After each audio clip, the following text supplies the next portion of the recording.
Good evening, hello, and welcome to the Match Day 2 Goal Show live for the UEFA Nations League. And it has been a pretty interesting couple of days in the competition so far. It's been a quiet start. A couple of games even there have been really good, especially last night. Some big matches, including a 4-1 win, of course, for Portugal against Croatia. But tonight we've got some really good games to come. 5 big matches and an even bigger match, which we'll talk about a little bit later on, that Rowan's going to be watching. Is going to keep us up to date with that game, of course. So we're going to start off straight away. Games kick off in about 13 minutes time. So we're going to talk through the lineups, get the boys on the stream. And as always, once we hit 7:45, we'll get ready to go and cover all the matches tonight. And hopefully, fingers crossed, we can get some goals. Bernardo's put, you welcome to the stream. Bernardo, hope you go all good, buddy. And for everybody that's just joined, welcome to the stream. So without further ado, we're going to talk about our first game. And to watch tonight's first match, one of the main games of the evening, I'm going to get it up on the screen for you guys so you can see what's going on. Give me 2 seconds. It's Switzerland who will be taking on Germany. Great match on paper with really good sides. And watching tonight's game between Switzerland and Germany is going to be KD. How are we doing, buddy? You all right? I'm good, thank you. How are you? I'm excited to watch some football. It's a good game tonight. I mean, over the last couple of days, you've not had the greatest games in the world. Yesterday, not too bad. But Switzerland and Germany, you can see their lineups on the screen right now. By the way, welcome Maxwell Oxborough. Thank you very much for joining us once again, buddy. So Switzerland today start with a 5-4-1. Jan Sommer in goal. Back 5 of Vidma, Elvedi, Akanji, Rodriguez and Benito. Midfield 4 of Embolo, Sau, Xhaka and Stefan of Wolfsburg. Up top is Haris Seferovic, so quite a decent lineup tonight for the Swiss. As for the Germans, well, they've gone a little bit stronger than they did in that previous game against Spain. Bernd Leno in goal, back 3 of Rudiger, Sul and Ginter. Midfield 4 of Gosens, Kroos, Gundogan and Thilo Kehrer. And up top, just the front 3 today, Draxler, Werner and Leroy Sané. Now, on paper, when you look at both sides, Kieran, it looks like it could be a fascinating game, but I'm not going to jinx it. What's your thoughts? I think it should be quite an entertaining game. I'm not going to say that one side's going to absolutely whitewash it. I thought that last night with the Denmark-Belgium game, and Belgium, to be honest, were really, really poor in their win. It could be a similar scenario tonight, but I think Germany have got a little bit more quality than that Belgium side have, with the likes of Werner and Leroy Sané, who had a good game the other night. Of course, Thilo Kehrer as well played quite well. He's back in the starting lineup again. They're playing a 5 at the back, or a 3 at the back with the wing-backs, which is not the typical German formation, but I'm excited to see how they play with it tonight. Absolutely. It should be a good game. Hopefully, fingers crossed, we can get a good match tonight between Switzerland and Germany. So that is the Switzerland and Germany lineups. That game kicks off very shortly. The other big game tonight with the 2 major nations is, of course, their opponents in the group as well, which is Spain taking on Ukraine. That's the game I'm going to be keeping an eye out on tonight. So as you can see on the screen, Spain are playing a 4-4-2 tonight. De Gea in goal. Jesus Navas moves from right wing to right back. Ramos, Pau Torres and Reguilon at the back today. In midfield 4 of Dani Olmo, Rodri, Thiago and Mikel Merino. And then up top tonight, Ansu Fati had a fantastic game when he came on against Germany, and Gerard Moreno up top. So quite a decent lineup tonight for the Spaniards. As for Ukraine, you can see that they've gone for a pretty decent lineup tonight as well. Pyatov is in goal. Mikhalchenko, Kryvchev, Matvienko and Schmick are at the back for the back 4. Midfield 2 of Malinovsky and Karatin. Then you've got the attacking 3 of Yaremchuk, Zinchenko as a cam once again, and Andrei Yarmolenko. And up top tonight, sorry to say, Kieran, I know you're a big fan of him, of course. No Junior Moraes, it's Marlos who's going to be up top in tonight's game. Junior Moraes on the bench for that one. So that is the match that I'm going to be covering tonight. Then we move on to the other game, Serbia. They're going to be taking on Turkey. We'll leave the boys on the screen for now and bringing us in for this game. And keeping an eye out. Hopefully it's a good match for him. It's going to be KL. How are we doing, buddy? I'm doing all right myself. How about you? Not too bad, thank you very much. Serbia and Turkey lineups, as you can see on the screen. Serbia starting with what is a 3-5-2 tonight. Rajkovic, the Stade de Reims goalkeeper, in goal. Back 3 of Milenkovic, Pavlovic and Kolarov, who didn't play in the previous game. He starts tonight. A midfield 5 of Radonjic, Lazovic, Gudelj, Maximovic, and probably you could say one of their star men, Filip Kostic. The cam, of course, Dusan Tadic, and up top, you've got Alexander Mitrovic, of course, of Fulham. And then the Turkey lineup is a 4-2-3-1, although I do think this formation will shift about a little bit tonight. Gunok in goal, Kalderim, Kabak, Soyuncu and Selik. make the back four. Midfield defensive two of Kochku and Tufan. Attacking three of Yaziki, Kenan Karaman, Tekdemir, and then at top on his own, although it did say he could play as a cam tonight as well with Karaman pushing up forward, Edes Unal. Not a bad game on paper tonight in terms of the two sides. Who do you think's your favourite to win? I think on paper you look at, and we said about all of Serbia had a lot of stars, of course. I don't know, I can't remember the lineup. Was Milinkovic-Savic in there? He wasn't in the lineup tonight for them.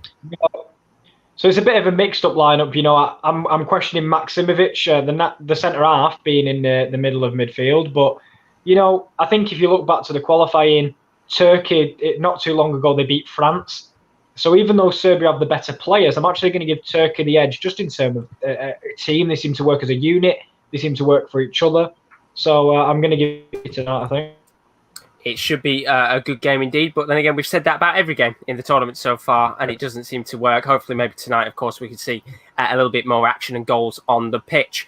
And then finally, the other game that we're going to be keeping a close eye out tonight in the Nations League, of course, is between Kosovo and Greece. And to watch this game is going to be Will. Pete, how are you doing, buddy? I'm all right, mate. How are you? I'm not too bad, thank you very much. Let's have a look at the lineups before this game starts in a couple of moments. Uj Kani starts for Kosovo in goal tonight. Back four of Vodocna, Ramani, Aliti and Hadgaray.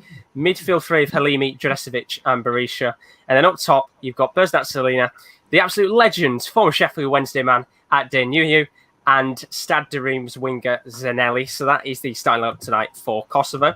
And starting for Greece, we have in goal Barkas, Giannoulis, Staphylidis, Shavanas and Bakakis start as the back four. Midfield two of Zika and Koubelis. Attacking three, Fortunis, Bakasetas, Laminos, and up top tonight, Koulouris. Now, of course, one reason why we picked this game out tonight to watch is because of Atdey Nuihu, former Wednesday man. Do you think he'll score tonight in this game versus Greece, Will? Why not? I mean, as you can see, the teams, especially Greece, looks like they've definitely rotated a bit, not playing their strongest side. But I hope he can score. Wednesday, you can say Wednesday missed him when they played Walsall the weekend. They had no big target man to aim for. Yeah, I hope he can score. I'm target man. I'm going to see Tsimikas, the new Liverpool one. He's not starting because obviously he got coronavirus, which is a shame. But yeah, I'm just hoping for a good game, hopefully some goals and not a boring 0-0 draw. Hopefully. You've had a couple of goals in your games before. Hopefully we'll get some goals tonight. So there are all the games that we're going to be watching in the UEFA Nations League. Of course, you can see on the screen in a moment. There's some other games going on as well. Malta v Latvia is going on too. But we have one other game that's going on tonight. Now, of course, it's not a UEFA Nations League game, but Rowan, with a personal request, wanted to watch this match tonight. And it has got some former players playing in it. So tonight, Rowan is going to be watching the Soccer Aid game as the England XI take on the rest of the world XI. And the game has just started actually now in the last couple of minutes. Look forward to it, Rowan. Yeah, we're 2 minutes in. I thought I'll just quickly run over the starting teams. It's for England, it's David James in net, John Bishop, Wes Brown, John Terry and Mark Wright. Then it's Gareth Barry, Katie Chapman, Danny Jones, Ollie Mears, Kelly Smith and Tom Davies. His subs are Alfie Allen Trunks, James Bay, Ashley Cole, Andrew Cole, Andy Cole, Young Philly, Joe Cole, Emil Hesker, Marvin Hughes, Joel Dommett, Lee Mack, Paddy McGuinness and Joe Wicks. And for the rest of the world, it is Shea giving a net, Mo Gilligan as the captain, Locksmith, Mikel Silvestre, Patrice, every round out thing. Essien's going to take a free kick, though, and it goes way over. Essien is the CDM, Dermot Kennedy, the singer, Jeremy Lynch, the prick, Chelsea Grimes, Leanne Sanderson, and Serge Pisano. And then your subs are Kemi Ketanethi, Love Island Man, Stanton Dave, Claude McAlealy, Julie Fleeting, Jason Manford, Ian Sterling, Darren Fletcher, Ori Dubert, Robbie Keane, and Roman Kemp. Rains. Oh. Close enough on that one. I mean, it's an interesting game because, of course, it doesn't really feature many massive football players. It's all about celebrities tonight, raising money for charity, of course. It's usually, if you've never seen it before, it's a kind of a yearly thing that they do in England. Big, massive match with celebrities, former footballers and things like that. Rowan's going to cover that game tonight. Hopefully, we'll see a few goals in it. Usually, it's not a bad game to watch. It usually goes to a penalty shootout, but we'll have to find out over time. So Rowan's going to keep us up to date with that game. Typical Rowan to want to watch Soccer Aid, but fair play to him, or else he'd been watching Malta v Latvia, which, to be honest, it's probably better to watch Soccer Aid. But we're going to get ready for these matches. They're going to start in 3 minutes. Before we do kind of take off the screen, get ready for the matches, I'm going to ask for your score predictions for each of your games. Starting off with Kieran D. What do you think the score's going to be of Switzerland versus Germany? 3-1 Germany. 3-1 Germany. I'm hoping, fingers crossed, if we can get 4 goals tonight, it makes my life 100 times easier. The next game, a Serbia versus Turkey. KL, what do you think for this one? I think I'm going to go to 2-1 to Turkey. Who gave Serbia a hard time the other night, Rowan? Because you was watching them, weren't you, I think? Russia, it was Juba, the striker. Yeah. So I'm going to go 2-1 Turkey. 2-1 Turkey. 3 goals in that game. Not bad. That'd be absolutely fantastic. Kosovo versus Greece as well. Will, what do you think for your game? I think Kosovo are going to win 3-2. I want some goals. 3-2. I want an Adeniyi hat-trick as well.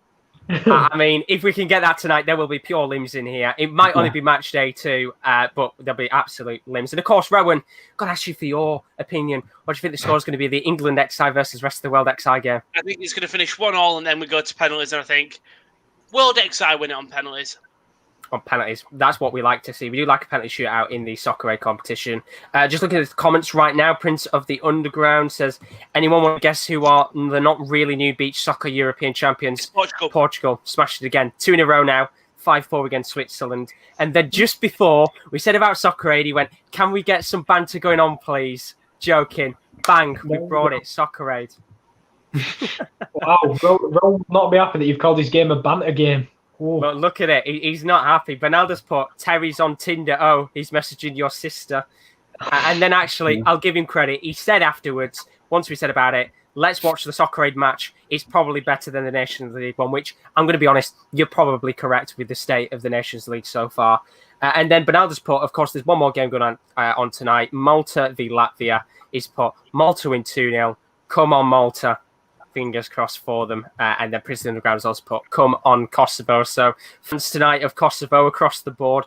We're all praying Adeniyi can get at least a goal on the board. Let's hope he doesn't get sent off like Josh McGuinness did when we tried to watch Josh McGuinness last time. Sorry about that, Kieran. Oh, we nearly got opportunity a goal. Already. It was Jeremy Swaz-Lynch playing through Patrice Evra. Evra then plays through to Chelsea Grimes. Grimes cuts it. I think she actually does it. John Terry there cuts it back outside the box to Evra, and it's blocked. We're actually getting some good football here. Can I just say, this is a great opportunity to use Soccer Aid. You'll never see this again until next year when we cover next year's game. Right then, 7:44. We're about 1 minute away from kickoff. Stream should be ready to go. Very best of luck for your games, lads. Please, for the love of God, can we get goals before the 40th minute? Because for the last 2 times I've been live, it seems to be cursed when we've done it, and then it seems to be no goals till late on. So I'm going to take the boys off. So thank you very much, lads. See you boys later. Goodbye. See you in a bit, Will. There we go. So the boys are off the screen for now, and we're going to get ready for these games. So it is 7:45. As you can see on the bottom of your screen, going to do what we always do, update the live scores as we go along for these matches. And then, of course, we could talk about different things on the side, football related as well. It doesn't have to be football related if you don't want it to be. But put your thoughts and opinions in the chat about anything you want to talk about. And we'll do that over the show. We've got 90 minutes to kill. And hopefully it's not 90 minutes of nothing going on. Hopefully the Soccer Aid game can actually just help us a bit with opportunities and moments in matches. But the Spain game and the Ukraine match has started. That is the game I'm going to be watching tonight. So I'll keep you up to date with the scores of that match, as well as the scores of the other games that are going on in the background. So do, of course, watch out with the bottom of the screen because it will be updated throughout the show. And we've actually had some pretty decent games so far. We're in match day 2 now of the competition. So it hopefully is an opportunity for some of these players who've already played matches over the last couple of days. They've got their, not necessarily got the fitness levels back, but they'll be a little bit more ready, raring to go for these games. And hopefully we'll get a few more goals. Of course, if you've seen on Twitter, I was watching a game earlier, probably the best game of the tournament so far in the Nations League. Hungary, they took on Russia earlier today. There's been a couple of matches before this, of course. Hungary winning that game 3-2 against Russia. We've also had another game that went on in the background. Switzerland taking on Germany right now, of course. Slovenia, they played Moldova. They got a 1-0 win. It was Damian Bohar who scored in the 28th minute. So only 1 goal in that game. And then Ireland lost to Finland 1-0. Finland with a goal from Fredrik Jensen. And we've already had a penalty in this game between Spain and Ukraine, and we've already had a goal elsewhere in the game between Kosovo and Greece. Will, tell us, Adenu, who scored? No, it's 1-0 Greece, and to be fair, the defending by Kosovo was absolutely dreadful here. They walked straight through the defence here to Greece. Come on the attack, the shot is terrible straight at the goalkeeper. It's a good save, but he pounds it straight out, and on the rebound, it's smashed in by number 11. He's called Bakasetas. I think I probably butchered his name, but he makes it 1-0 Greece. Only 2 minutes in. Terrible start for Kosovo, but let's see if they can get back in it. Thank you very much, Will. Not good news for Kosovo. They've got already 1 goal down after a couple of minutes. And talking about maybe being 1 goal down here, Spain have got a penalty against Ukraine. Sergio Ramos is stepping up to take the penalty here. Can he put Spain into the lead after 2 minutes and 30 seconds?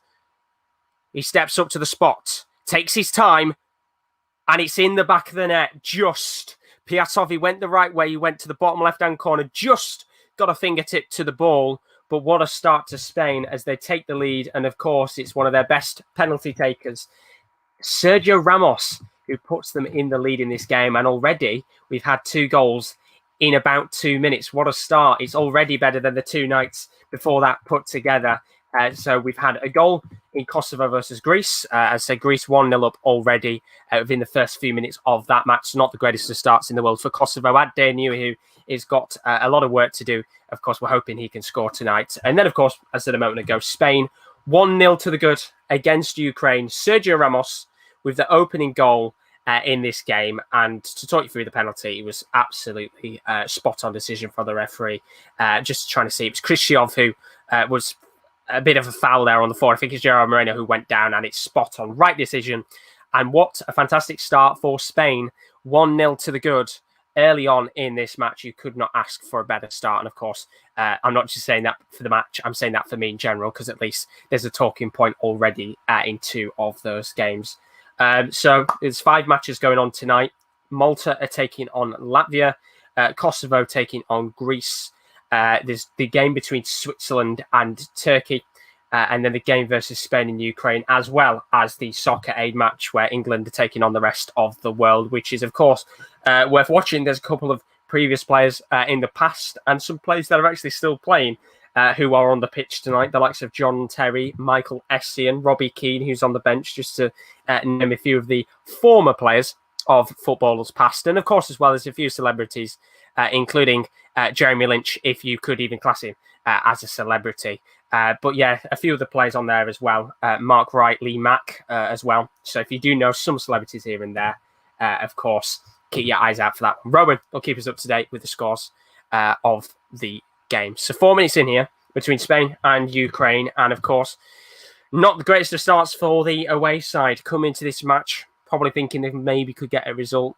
Early days, early doors, of course. These first couple of fixtures, fitness levels aren't going to be to the highest level as what they will be in a few weeks' time. And you can see Andrei Shevchenko, who is the Ukrainian manager, a little bit frustrated with his side start. Of course, the last thing you want to do is concede early, because it really could open the doors for potential battering in this game. But you'd rather concede 2 minutes into the game than 2 minutes towards the end and it be 0-0. Although Spain are coming forward here, it could be another opportunity for another goal. He's lofted towards the path of Gerard Moreno.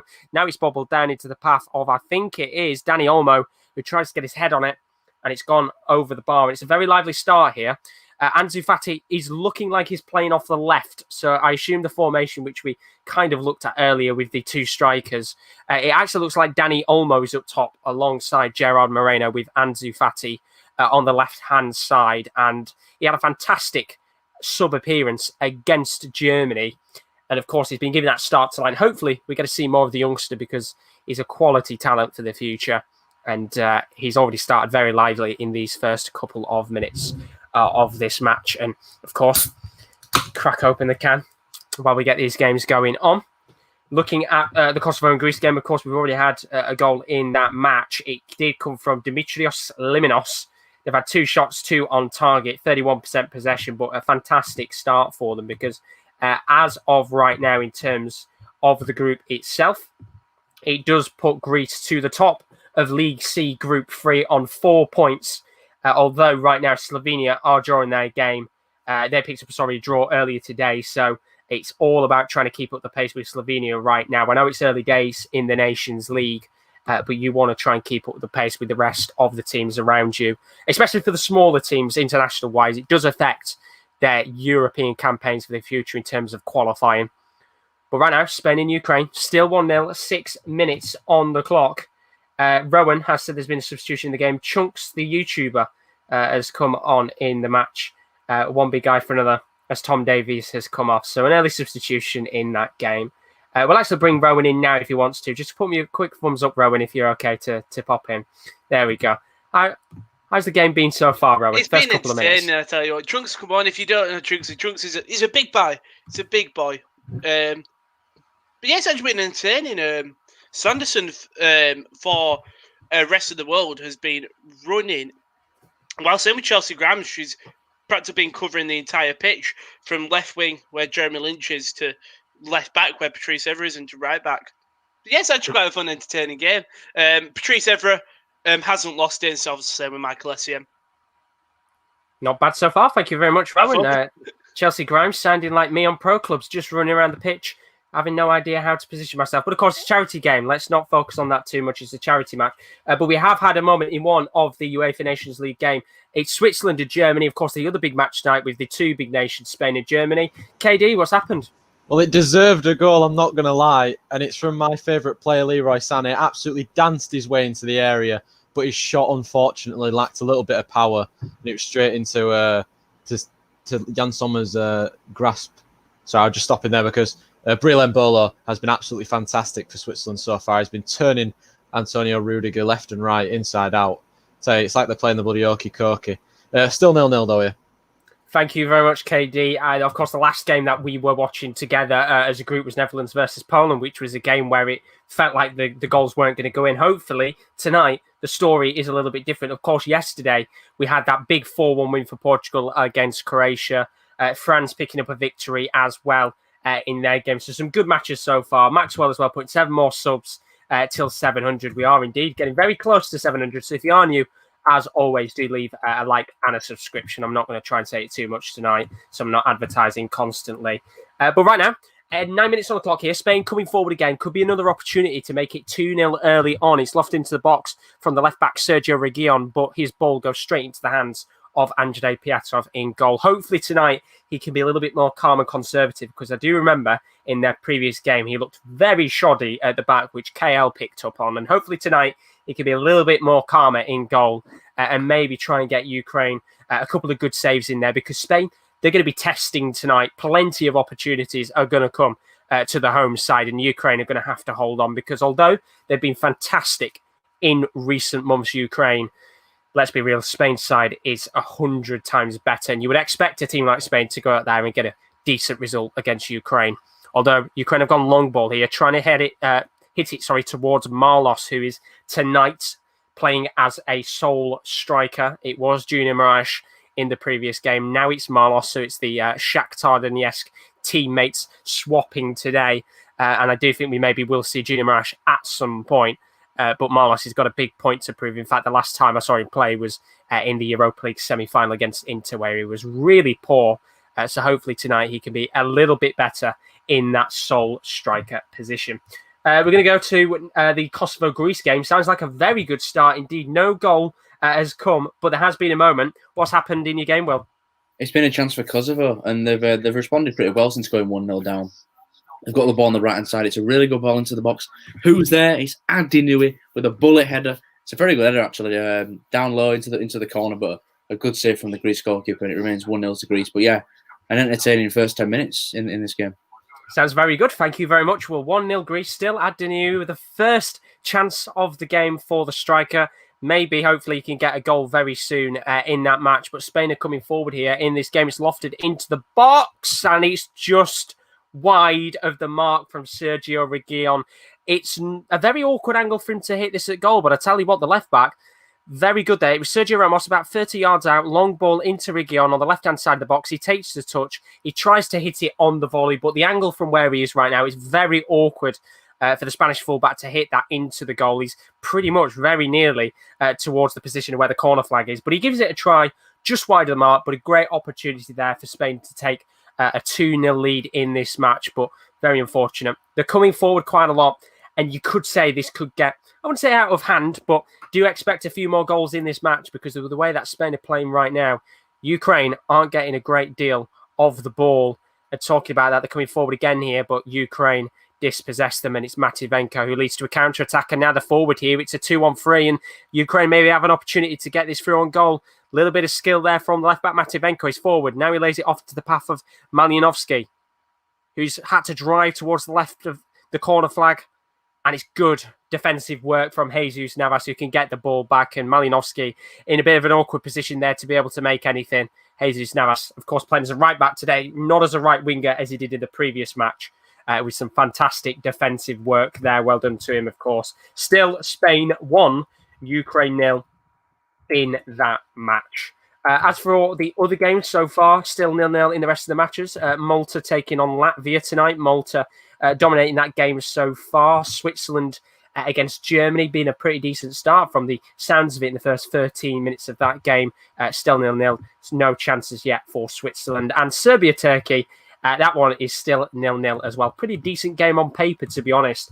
Serbia and Turkey, two very good sides. Turkey with a fantastic qualifying campaign at the Euros. As for Serbia, they've got a great team on paper as well. And hopefully we'll see some goals in that game and the other matches soon.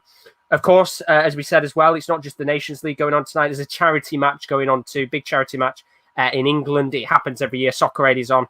Rowan's watching that match. England XI taking on the rest of the world XI. Still 0-0 in that game. Hopefully, we might get a goal in that one soon. But right now, Spain doing a very good job against Ukraine. Probably the perfect start that they needed. They were a little bit nervy in that previous match against Germany. It took them to the 96th minute to get an equaliser in that match, courtesy of Jose Guy, who I thought actually would have started tonight as appreciation, of course, for getting that goal. But it's Sergio Reguilon, who I think Manchester United fans will be keeping an eye out on tonight. He's been linked with a move to the Premier League club. Whether he does or not, I don't know. Of course, he's been linked to about 100 different clubs across world football. His agent seems to be trying to offer him out here, there, and everywhere. But we'll have to find out. However, just talking about potentially playing moving to Manchester United, we are going to go to a Manchester United fan. KD, he's watching the game between Switzerland and Germany, and there has been a goal. Who has the goal gone to, KD? Well, it's Germany. They've led after sustained pressure for about the last 5 minutes. It's Ilkay Gundogan with a lovely finish down to the right-hand side of Jan Sommer. It came after good play from Matthias Ginter inside the box, managing to just nick it back to him on the edge of the box. And Gundogan finished nice on his right foot. 1-0 Germany, and it has been deserved. Perfect start for Germany. Quick question. Do you think Sergio Reguilon will join Manchester United? Fingers crossed, mate. Fingers crossed. But I personally don't think it will happen. It's a tough situation right now. Who knows where he's going to go? But thank you very much, KD. 1-0 Germany. Of course, KD, a Manchester United fan, worth trying to see the opinions, of course. He's been linked with a move to the Premier League. We could, of course, see that happen in the next couple of weeks. But in terms of the game that KD's watching tonight, 1-0 Germany. Fantastic start for the away side tonight. Of course, they picked up a draw against Spain, which they'll be disappointed about. They did, of course. They were actually leading that game till the 95th minute before Jose Gaya got the win in the 96th. So real unfortunate for them to not pick up the first 3 points in match day one. But, of course, they're in the lead right now, and that is all that matters. They could be getting 3 points alongside Spain, who do have a corner here. They're currently 1-0 up against Ukraine, and it's been the perfect start for the home side tonight. Can they double their lead within the first 15 minutes and really send, I wouldn't say shocks to Ukraine, but put a little bit of nerves towards them? It could get a little bit feisty in terms of the amount of goals. The corner is taken, it's moved short, put towards the path of Sergio Ramos, and straight into the hands of Piatov. Ramos very nearly getting 2 goals in 15 minutes. It was a lovely header from the captain tonight. Really does well to get onto the flight of the ball. It's an awkward ball, but he heads it down straight into the path of Piatov, unfortunately. And it stays 1-0 to Spain right now, so unlucky there for them. And there has been a goal elsewhere. I've just seen what Bernardo's put in the chat. You are absolutely spot on. There is another game, of course, going on tonight that we're not keeping our eyes out on in the UEFA Nations League. But Malta have taken a 1-0 lead against Latvia. Kyrian Nwoko in the 15th minute with the goal in that game. So 1-0 to Malta. Good start for them in that game. Of course, just looking at the stats for that match, it's actually been a fantastic start in that game. 4 shots, 1 on target for them. 53% possession. Latvia have had a couple of shots in that game as well. So very good start for the 2 minnow sides of the day, you could say. So 1-0 to Malta in that game. Of course, we'll keep you up to date with the scores of that match. In fact, what I'm going to do, as I always tend to do, is put roughly the average time that the games are currently played at, so you can kind of roughly see what time these games are being played at. And then, of course, we'll have a quick check to see if there's been any other moments in the game. So there we go. Time to sort now. You can see the 15th minute right now of these games. Currently, my game, of course. The other games might be a little bit earlier, a little bit later. But, of course, there's been a couple of goals to start off, which is absolutely fantastic. Already 4 goals on the day. That's pretty much more goals than pretty much every game in the Nations League put together over the last 2 days that we've been live. And you can see Malta 1-0 to the good in their game. Although Spain coming forward, it's a bobbling ball. It could go into the back of the net. It's just wide of the mark. And well, it was a good opportunity there for Gerard Moreno to slot the ball into the back of the net. And it was Sergio Reguilon on the left-hand side that laid it off to him. And it was a bobbling ball. He didn't get the greatest connection in the world, the Villarreal forward, to the shot. And it goes rolling past the goalkeeper and wide of the post. And it's very unlucky there. Spain really should be 2 or 3 goals up in this match. Somehow it's still 1-0. But of course, all that matters right now is that they are in the lead in this game. And apologies here and there. The Spain stream tonight seems to be a little bit dodgy. Not on my end. It seems to be the cameras on Sky that have been a little bit faulty right now. Hopefully there isn't a problem throughout the night, but it does seem to be going a little bit glitchy right now, but should be all right. Hopefully that's fixed in the meantime. But 18 minutes in, still 1-0. We'll keep you up to date with the scores of the games.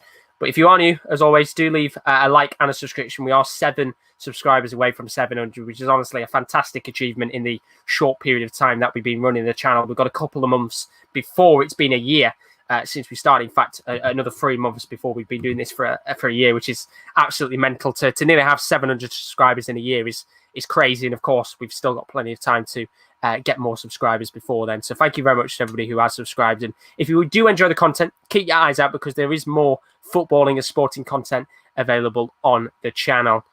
But we're about to get 20 minutes into these games. It's not been a quiet start tonight, which is fantastic to see. And we said about it in match day 1. The games were a little bit slow, a little bit disappointing in terms of the pacing of the matches. But so far tonight, it seems to be quite a bit better than the matches in match day 1. Seems to be a good flow to the games. Now, of course, I can't really say this because Spain and Ukraine, you would expect Spain to win this game. But hopefully, when we find out with the highlights and moments in the games, including Serbia and Turkey, Kosovo and Greece, that the pace of the games has been a little bit quicker than it have been in match day 1.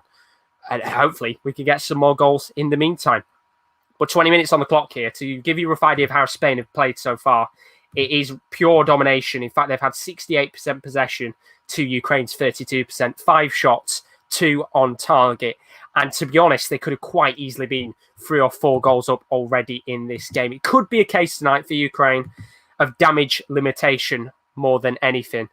But Spain, they have the ball here on the right-hand side. It's Dani Olmo towards the corner flag, lays it off for Jesus Navas. So good football here from Spain. Thiago on the ball. Lays it back off to Jesus Navas on the far right-hand side. Now towards Olmo, just towards the right-hand corner flag.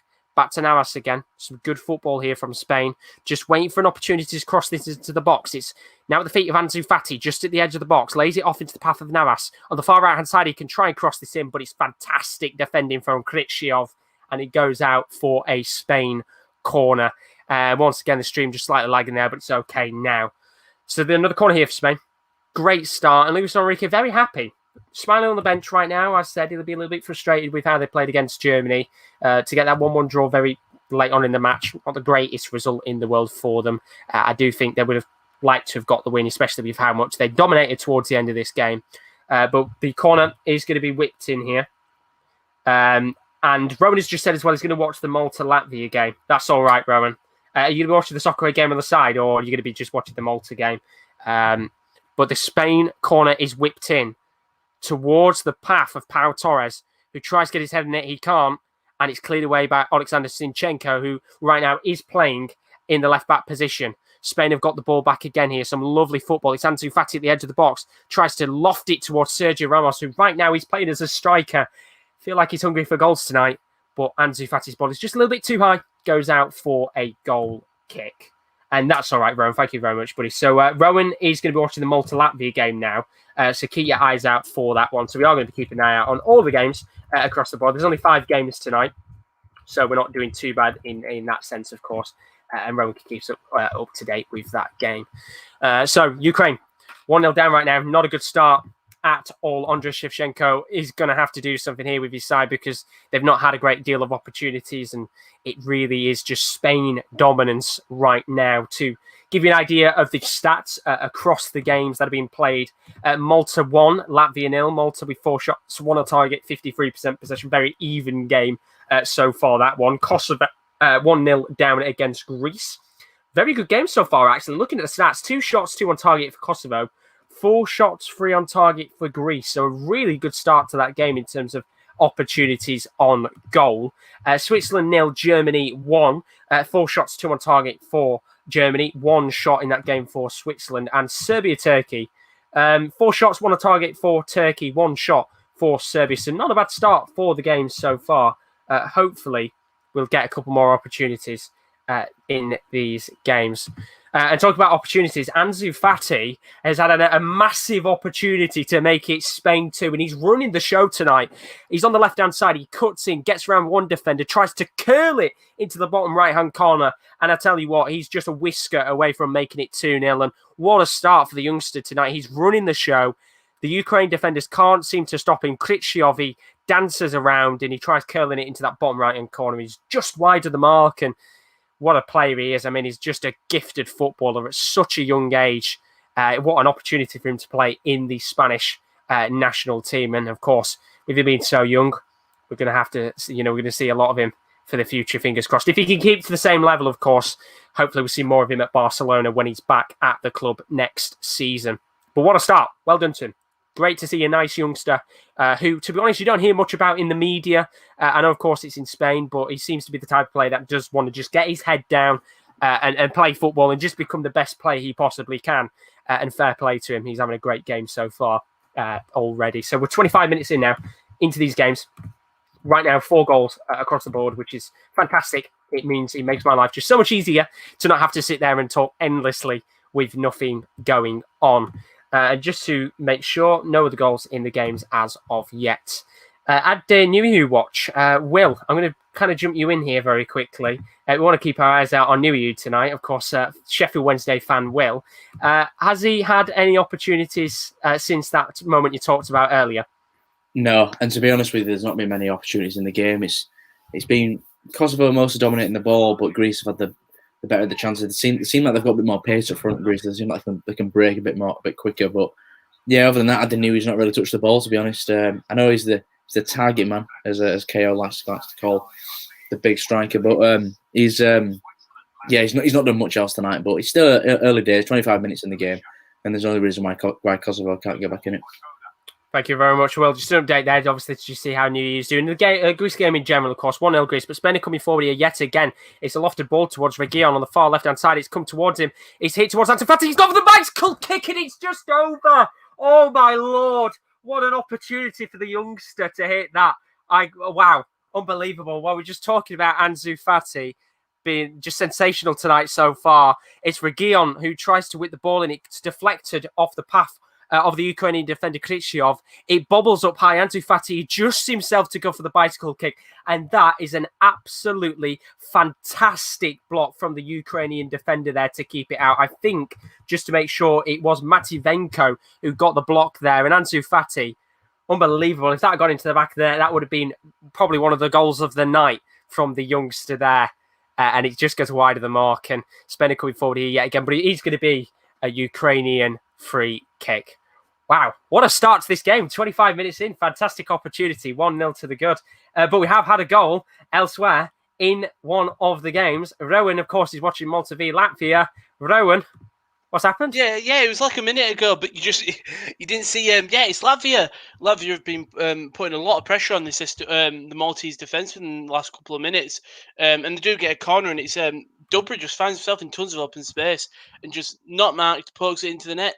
Great simple finish, and Latvia equalised. The goal will come in, though. They were putting a lot of pressure on the Maltese defence, who were just defending for the life of Captain Borg for Malta, giving away the corner. But yeah. Thank you very much, Rowan. Good goal. 1-1. I was too busy getting excited over the Ansu Fati bicycle kick. My apologies. Wait. It's classed as an own goal, from Gualamia for Malta. So it must it's an have own come goal in that game. It looks like Dubra must have hit it, and then I missed it. But yeah, Gualamia puts it in. Thank you very much, Rowan. Yeah. 1-1 in that game. Own goal. It's been given us. Thank you, buddy. Good appreciate. Sorry for getting too excited over the Ansu Fati opportunity. It was just a very good one. But we've had a moment in one of the other games. Kieran D tonight. He is watching the game between Switzerland and Germany. It's 1-0 to Germany right now. But the question is, who's had that moment, KD? Well, it was Switzerland, and Renato Stefan's probably kicking himself because it should be 1-1. It was Mbola, who's been absolutely fantastic so far. Switzerland having a bit more possession of the football in the last 5 minutes or so. Found himself free on the edge of the box, just poked it through. Ginter went to clear it, absolutely miss it. Renato Stefan somehow found himself in the box with a ball, and he's kicked it straight at Leno anywhere else, and it was 1-1, but it stays 1-0 Germany. Very unlucky for Switzerland. Thank you very much, KD. Second! Jumped you back in? He's fluffed it! How has he missed that? Haris Seferovic has just missed one of the most easiest chances I have ever seen in a football match.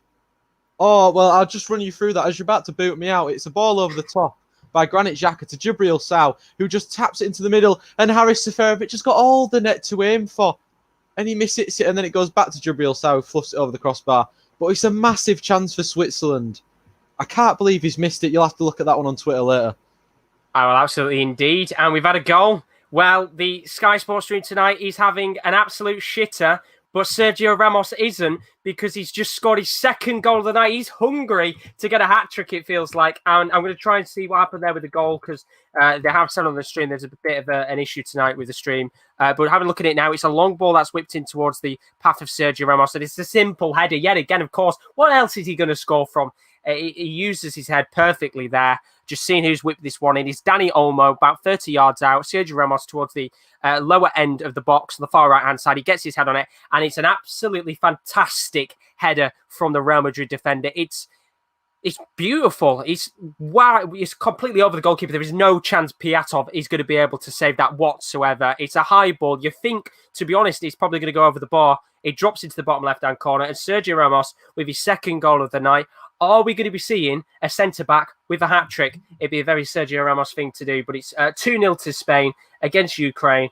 And apologies for dropping you off there, Kieran, at the end. Of course, there was an opportunity for Switzerland in their game, which, of course, came from Haris Seferovic. He missed that big opportunity that could have put them 1-1 in that match. But big goal down. Thank you very much, KD, for the update.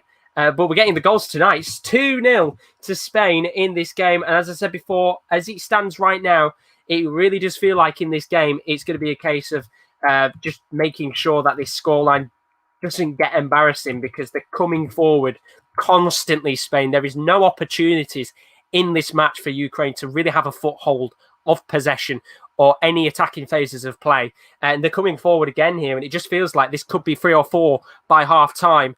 And every player just seems to be playing pretty much harmoniously well, if you could say, in sync with each other. Ansu Fati's having a brilliant game. Sergio Ramos with 2 goals. Dani Olmo being really good tonight with his balls into the box on the far right-hand side. And what a start it is for Spain. 2-0 to the good, and a fantastic game overall. And hopefully we can get some more goals, because the goals are flying in tonight. And hopefully now, players have got a couple of games, or not a couple of games, but they've got a game under their belt. We'll start to see these games get a little bit more exciting, a little bit more passionate, and a bit more flair in these matches than we did in match day 1, because, of course, they were very slow indeed. Now, of course, we've got these games tonight. We're watching right now. Tomorrow night, we'll be live once again with the Goal Show. It's available every night throughout this Nations League campaign. We've got 2 more days left, I think, of the Nations League. Tomorrow night, there's some good games on. Netherlands versus Italy is the standout match, but other games include Bosnia taking on Poland, Northern Ireland taking on Norway, Israel taking on Slovakia, Czech Republic take on Scotland, and Albania take on Lithuania. So some decent games on there. And we'll be live from 7:30 to cover those matches once again with the Goal Show. So if you want to keep up to date with the scores, you haven't got access access to the matches and you want to keep up to date with who scored in the moments and everything, they do leave a subscription as always. But we're 30 minutes into the matches now. So I'm going to update the timer. Of course, the live scores are on the bottom of the screen. We'll update them as the games go along. Ansu Fati's got for a long-range effort. That is unbelievable. What a goal. Ansu Fati, take about. The youngster is having an absolute stormer tonight. Unbelievable goal. He's about 25, 30 yards out. He curls it into the bottom left-hand corner, and that is an unbelievable goal. And I know I've been praising him probably a little bit too much, you could say, but 32 minutes in, that is an unbelievable goal from Ansu Fati. And it really is a case now of trying to make sure Spain don't score any more goals tonight. 3-0, and it's an unbelievable goal from Ansu Fati. Most likely will probably be goal of the night. He puts it onto his left foot. He whacks it. It comes off the post into the back of the net. And Spain are having the perfect night because it's Spain 3, Ukraine 0. And what a game of football this has been. It really does feel like this could end maybe 5, 6 or 7. We've still got another 15 minutes to go. But there's also more games still going on in the background right now. There's been another moment in the game between Switzerland and Germany. So take it away, KD. Well, from sitters at one end to sitters at the other end, Leroy Sané has just missed an absolute sitter, Joshua. What has happened there is the ball's come in from Timo Werner on the left-hand side. It's gone through everybody. Julian Draxler's a shot, saved by Sommer. Comes straight back to Leroy Sané. You're thinking, surely 2-0, straight at Sommer. He was offside, though. It is still a sitter, though. Still 1-0, but Switzerland get the ball in the box. Decent cross by Sau. It's going to be recycled to the other side. They have come back into the game a little bit, Switzerland, in the last few minutes. Just seeing if they can get a ball into the box. No, they can't. Still 1-0. Very unfortunate. Thank you very much, KD. Do you think that Switzerland maybe could get a goal before half-time, get back into this game? I mean, they should have had a goal before half-time with Seferovic's absolute howler, but they have started to play better stuff in the last few minutes of football. Germany just looks so electric on the counter-attack, though. Yeah, they're a really good sign indeed. I mean, we've seen how strong the team is out on the pitch tonight for Germany. Thank you very much, KD. Still 1-0 to Germany in that game against Switzerland. It sounds like a pretty good game so far for Germany. They put a much stronger side out, I think, personally, tonight than compared to the game against Spain. But as for this game against Spain and Ukraine right now, unbelievable performance from Ansu Fati right now. And he looks hungry to score a few more tonight. It's a lovely goal. And, well, you've got to give the youngster as much praise as he possibly deserves, because when you actually look at the shot, they've just shown the replay right now, it does look like it's going to go wide of the post or clip the post and go out, but somehow it's gone into the back of the net, and it really does feel like tonight is Ansu Fati's night. But 3-0 in that game right now, and as you can see on the screen, we're about 35 minutes into these games now, and the scorelines will be on the screen. Now, Malta 1, Latvia 1, not a bad start in that game. Kosovo 0, Greece 1. The goal came within the first couple of minutes in that game for Greece. Fantastic start for them in their UEFA Nations League match. Switzerland 0, Germany 1. Good start for Germany in their game. Strong team out tonight, but Switzerland have also had a couple of opportunities in their game. The only game without a goal so far is Serbia 0, Turkey 0. Hopefully we can get a goal in that one soon for KL. We've had no moments as of yet. We'll probably have to bring him in a second and see how just the game is going in general. And, of course, Spain 3, Ukraine 0. The game with the most goals tonight so far. And I tell you what, with 10 minutes left of this match, it really does feel like we could maybe have one or two more before we hit the half-time mark. Can Ukraine hold on and try and get in at half-time at 3-0? Of course, it really is a case of damage limitation now. But I said a moment ago, the only game that is still goalless right now is Serbia and Turkey. It's the game that KL is watching. We'll bring him in for the first time tonight since, of course, we started these matches. KL, has it been a good game so far? I can let people take a prediction, as there's been absolutely zero moments and there's been absolutely zero to report. The most exciting thing was seeing that Nikola Zigic is the assistant manager of Serbia. A nice throwback there, but that's it. It sounds like a very, very quiet first half so far. Thank you very much, Kale. Hopefully we can get a few more goals at some point later on. It's still 0-0 in that game. You are, indeed. It froze for a second. I thought it was maybe my internet. But it says on the stats that Turkey are dominating. Do you think you'll see a goal before halftime, or do you think it's going to end 0-0 at halftime? I think he's cut off there for Kieran. I'll bring him back in a little bit. Hopefully his connection will be all right there. But it's 0-0 right now between Serbia and Turkey in that game. To give you a rough idea of the stats in that match, Turkey, 5 shots, 1 on target. Serbia, 1 shot, none on target in that game. So as Kieran said, really, it's been a bit of a quiet game so far in terms of opportunities. But still time in that match to potentially get the opening goal in that game, because as of right now, it's the only game without a goal so far.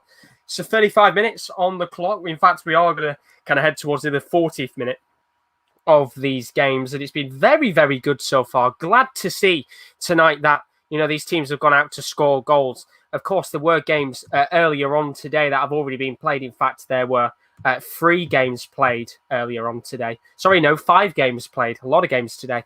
Andorra, they lost 1-0 to Faroe Islands. Wales got a big 1-0 win against Bulgaria. It was the 94th minute, Nico Williams winning goal. Ireland, they lost 1-0 to Finland. Slovenia picked up a 1-0 win against Moldova. And the best game of the day so far, in my opinion, the best game in the Nations League so far, Hungary 2, Russia 3. Really, really good game. If you haven't seen the highlights for that one, well worth checking out because it was a really, really good match. But there's been a couple of opportunities in some of the games. We're going to go to Rowan first. 2 opportunities, 2 of the matches. The game between Malta and Latvia, currently 1-1. But who's had that moment, Rowan? It's both sides. It started at first with Latvia with Krulis, practically just 1-on-1 with the keeper, and he just puts it straight at the feet. And then straight from the clearance, it's 2 against 3, but 3 of the Latvian defenders surround one Maltese player, and it leaves hold up, I'm just going to have to get his name. Gambin, just free and absolute. Well, Gambin then plays the ball over through to Dick Braille, and then Braille completely fluffs his lines. He's 3 men come back across. He takes so long to get the ball under control. It does take a shot from outside the box, and it does go wide. I think it's either a water break this back, or I think someone's injured, but it might be a good free kick opportunity for Malta here. But I'll let you know in chat. But yeah, it's actually quite a back and forth game here. We've got. Thank you very much, Rowan. 1-1 right now. Not a bad game so far. Of course, the 2 minnow sides of the day, you could say, facing off. Big game for them, of course. The Nations League does have an importance for European qualifying. All those, you know, these 2 sides will find it very hard to maybe ever make the Euros. It's still a really good opportunity for them to pick up some points in the Nations League and just improve. A great opportunity for them to maybe get to the Euros in the future. Of course, I said there was another moment in one of the other games as well. It's the game that KD's watching right now, the Switzerland and Germany game. KD, what's happened? Well, Timo Werner's just missed a glorious chance to make it 2-0 to Germany. It was down the left-hand side again, everything coming down that German left. Gosens just tapped it to him inside the box. His first touch made it bounce, and he struck it on the volley, and it looked like it was going in from the camera angle, but it's gone over the bar. It would have been a lovely goal. Timo Werner not started the best in this game so far. Looks a little bit sloppy, but it is still 1-0 to Germany. Thank you very much, KD. 1-0 to Germany right now. Very good start for them so far in that match. As for Switzerland, we've already known they've had 1 or 2 opportunities they've missed, but in terms of shots, they've had a lot more shots in the last couple of minutes. In fact, they've now had 7 shots, 2 on target, and they've had a little bit more possession than Germany, 51% to be precise, to Germany's 49%. Although Germany have had 3 shots on target out of their 6, and most importantly, 1-0 up courtesy of Ilkay Gundogan's 14th minute goal in that game. So good start there for Germany. Of course, a couple more minutes before we do reach half-time in these games, of course, as of right now. It's 40th minute of these matches. You can see on the screen, Malta 1, Latvia 1, Kosovo 1, Kosovo 0, Greece 1, Switzerland 0, Germany 1, Serbia 0, Turkey 0, and Spain 3-0 to the good against Ukraine, which is the match that I am currently watching right now. And it's just calmed down a little bit in this game. Spain not necessarily having a major amount of possession in the last 5 minutes. And while there's an opportunity for Ukraine to come forward, it could be a good opportunity. It's 2 versus 3. And, well, it's a bit of a fumble there from David De Gea. But he's very lucky that Marlos was not around, because if Marlos got there, that would have been a really poor mistake from David De Gea. Just trying to see there, it was Mativenko from the left-hand side who bombed up the pitch, and there was Marlos next to him. It was a 2-on-3, but he didn't decide to square it to Marlos. He took the shot on. It was straight De Gea. However, as I said a moment ago, De Gea fumbled the ball. He rolled out towards Ramos, and he was very lucky that Marlos wasn't there, or else we could have seen a De Gea howler in that game. But of course, they're 3-0 up right now, so it's not too bad in that respect. But of course, if you're a defender, you always want to keep a clean sheet in this match. So right now, we're just going to have a look to see what's happening in the other games. Keep you up to date with the stats, of course. The Malta-Latvia match, 6 shots for Malta, 5 shots for Latvia. The Kosovo-Greece game, 4 shots for Kosovo, 5 shots for Greece. Not been a bad game overall in terms of shots and opportunities. Serbia-Turkey, not really been many opportunities in the last couple of minutes. And for the Spain-Ukraine game, 11 shots, 4 on target for Spain. It's domination right now in this match. Sergio Ramos with 2 goals in this game. Ansu Fati with an absolute fantastic goal to put them 3-0 to the good. Really well worth a watch. It's very Robin-esque in terms of the opportunity. Cuts onto his left foot. It goes into the bottom corner. Comes in off the post. Fantastic goal, and will probably be the goal of the night so far. But with 42 minutes in here, Spain versus Ukraine. They could be forward again. Sergio Reguilon on the left-hand side, who's had the opportunity to bomb forward up the pitch towards the left mid, left wing role. And Ukraine a little bit nervous at the back. And it's going to be a big half-time team talk from the Ukrainian manager, Andrei Shevchenko, because right now they really have been torn apart in this first half. And the last thing they need is to come into the second half, of course, and maybe concede a couple more goals, go 4, 5, 6-0 down. Really would be confidence killer. It's their last international game before we go into league football, and the last thing you want to do is come out with a 5-6-0 loss in their game. We've had another moment in one of the matches, Switzerland-Germany, of course, the game that KD is watching. He's had plenty of opportunities over the last couple of days, but still no goal for Switzerland or Germany. Of course, Germany are 1-0 up, of course, but Switzerland will be hoping to make it 1-1. Germany will hoping to double their lead. Who's the chance being for, KD? Well, you asked me the question just before I went last time, Josh, if Switzerland could get back into the game, and it should be 1-1. It's that man, Seferovic, again. Lovely ball through to him by Stefan, and his right-footed shot hits the post. Still 1-0. Thank you very much, KD. And we've had an absolute sitter in the Spain game, and it was Spain. And keep your eyes closed, Will Pete, because Thiago has just missed one of the simplest chances a footballer could get. It's a mistake at the back. It comes towards Thiago. He's one-on-one with the goalkeeper. It's a little bit of an awkward ball, to be fair. Give him a little bit of credit in that respect. As he hits the shot, it bounces off the floor and goes above Piatov. But 9 times out of 10, if his striker was in that position, it would have been in the back of the net. And Thiago misses a really good opportunity to put Spain 4-0 up. But of course, the good thing right now is Spain are 3-0 up, so not to worry in that sense that Thiago's missed the opportunity, though. But a good chance there for Spain to go 4-0 up. But I mean, to be fair, Will's put, he's not known for his scoring anyway, so that is very, very true. But a good chance for him to put Spain 4-0 to good. A very simple finish it would have been.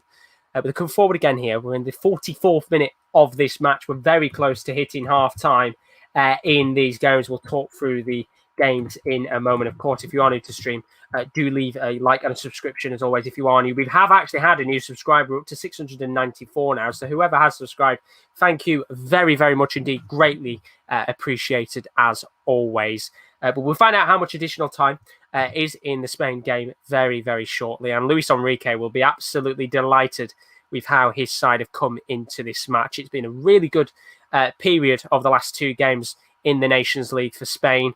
A really good 1-1 draw, although they will be a little bit disappointed that they didn't go on and win that game, especially how they dominated the last 20 minutes of that match. And in fact, there isn't going to be any additional time in this game, probably to spare Ukraine's blushes. And at half-time of this match, it's Spain 3, Ukraine 0. And what a fantastic game it's been. I mean, it's crazy to say this, but Sergio Ramos will be hungry to try and get a hat-trick in this match. He scored 2 already.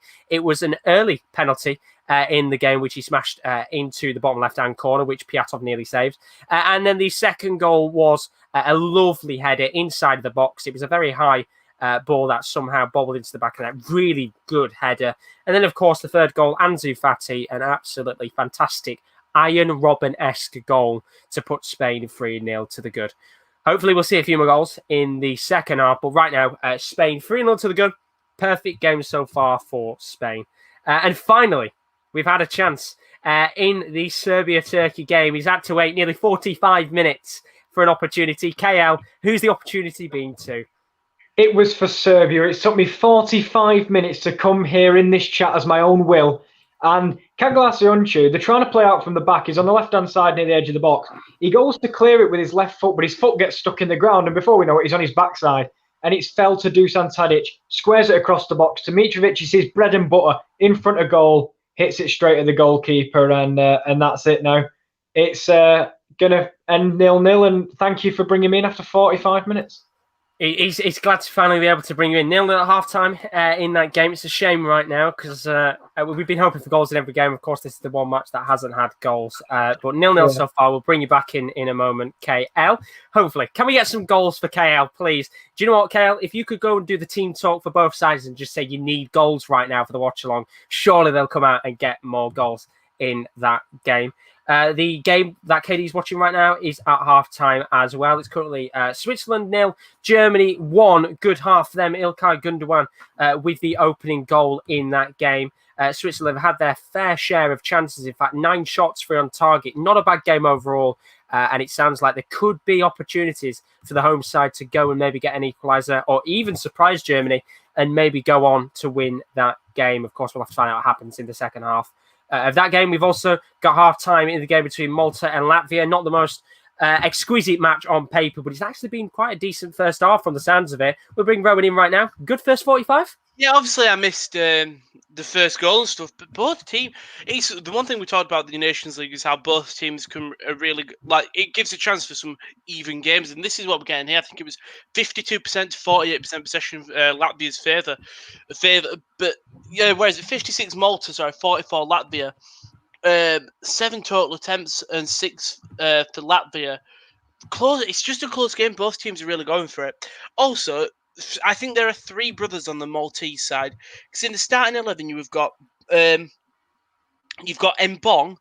who has been incredible this game. I think he's their right back. He's up and down that pitch. He's got so much pace for a right back. He got the assist for the first goal. Runs down the wing, cuts inside, cuts back outside, squares across the face of the goal for Nwoko to put again, who again has had a decent game, always been lurking around. I mean, Kieran just said Mitrovic-esque of a sort of a poacher. That's what Nwoko has been doing this game. But you've got, I think it's Mbong, Muscat, and there's one more. Yeah, Mbong and Muscat. I'm pretty confident they've got brothers because the brothers are also on the bench because there is a Mbong and Muscat all on the bench. So in Malta, you've got a lot of friends and a lot of family on your benches. But not bad game so far, and of course, the families will be very proud of the players, of course, playing for their nation. But thank you very much, Rowan. We'll bring you back in a moment. 1-1 in that game, and as Rowan perfectly said it there, with these games, the smaller sides, it's great for them to have an opportunity to play against teams probably their standard, and it brings up some good games. Take a look at the Faroe Islands Malta game we looked at a couple of days ago, which finished 3-2. A really good match on paper. Some really good goals in that game as well. We have got a moment actually in Will's game between Kosovo and Greece, which I'm guessing might have gone to half time now, but we'll hop in with Will. It's 1-0 to Greece right now. Who's had the moment, Will? Well, there were a couple of moments. Obviously, I put the first moment in a few minutes ago. There was another one after that. The first moment, however, was a goal kick from Kosovo. It was flicked on by who else? Adinui. A really good header. He flicks it on, and I think it's Zenili, the left mid, has a nice shot with his left foot, just fizzes wide of the post. Close effort. And then the second chance was coming from a set piece. The ball was whipped in. It was from like the right hand side. They whipped the ball in. Nui's won the header again. He's flicked it on, and it's gone to the centre back Romani, who just got his head to it, but he's kind of leaning back. The ball's behind him. He can't get a lot of power on it, and it goes straight into the Greece's goalkeeper's hands. But yeah, half time now. We've just reached it, and it's 1-0 Greece. Not bad game so far in terms of the pacing of it. Do you feel like this type of match has been a little bit better than the first match today? Yeah, it's definitely better than the first game I watched between Ireland and Bulgaria, because that didn't start until like the 75th minute maybe. But yeah, this has been a quite entertaining game. Both teams have enjoyed spells in the game where they've dominated, but yeah, Greece still lead. But I can definitely see a goal miss for Kosovo. Hopefully, Adinu can get his goal. 1-0 Greece for now. Bring you back in a moment, Will. And I think, hopefully, Katie is back. We'll get Katie in very quickly, of course. Said a moment ago, it's half-time in the game between Switzerland and Germany. 1-0 to the good in that match. İlkay Gündoğan with the goal. A couple of decent opportunities in that game for Switzerland to get back into it. KD, pretty good game so far by the sounds of it. Yeah, it's been an entertaining tie, to be fair. A little bit back and forth towards the end of that half there. Switzerland definitely grew in confidence towards the end of the half. They have played some decent stuff. Germany have just been fantastic as they normally have been. They've not had the probably the majority of the attempts. Switzerland have had a few shots. The goal from Gundogan was absolutely fantastic as well. Great finish by the Manchester City midfield. I think Germany will be happy with the way it's gone, but I don't think Joachim Low will be happy with how open the defence is, because there's been a few times where Seferovic has got the better of Niklas Süle, and he probably should have scored that tap-in, and the one that hit the post was very, very unlucky. But I think there's encouraging signs for Switzerland, and they probably can get back into this match. They just need a good second half and probably a finishing touch.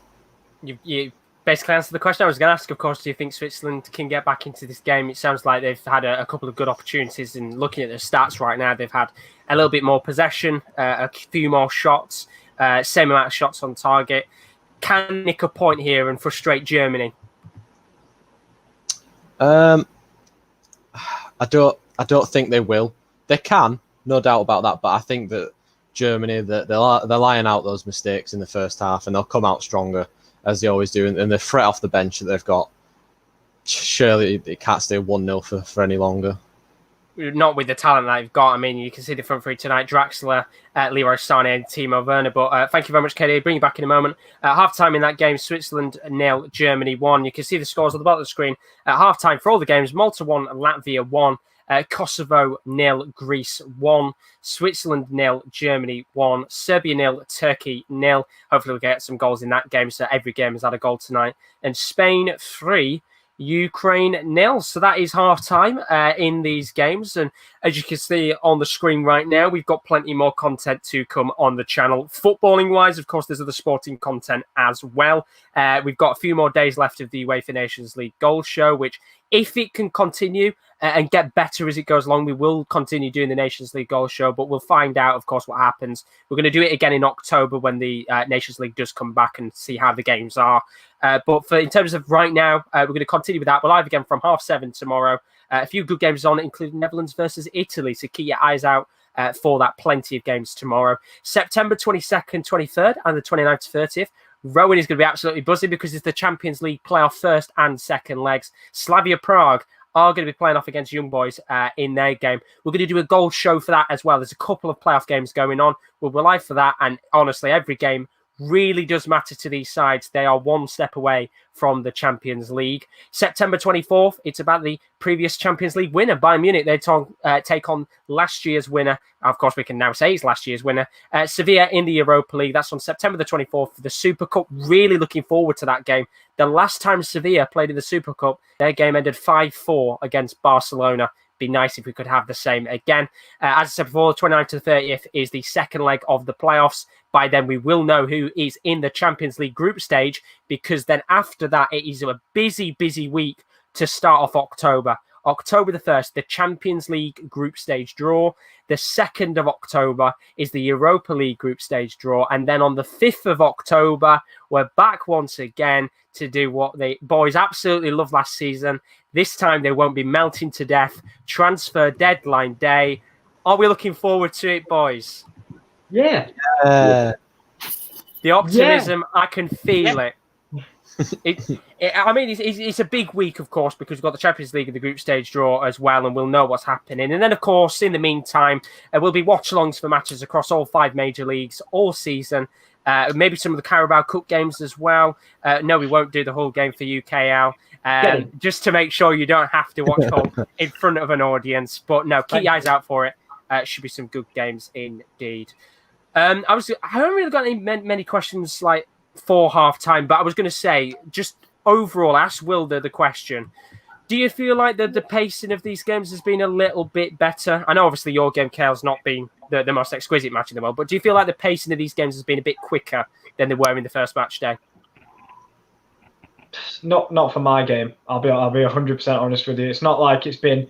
I remember last night, me and Kieran were doing the stream, and it was 0-0 between Portugal and Croatia, but there was flurries of chances. There's been 2 shots on target, and one of them was from about 40 yards. So, nothing. I can't, apart from that mistake, and I can't say mine has. But by the sounds of your guys' game, maybe.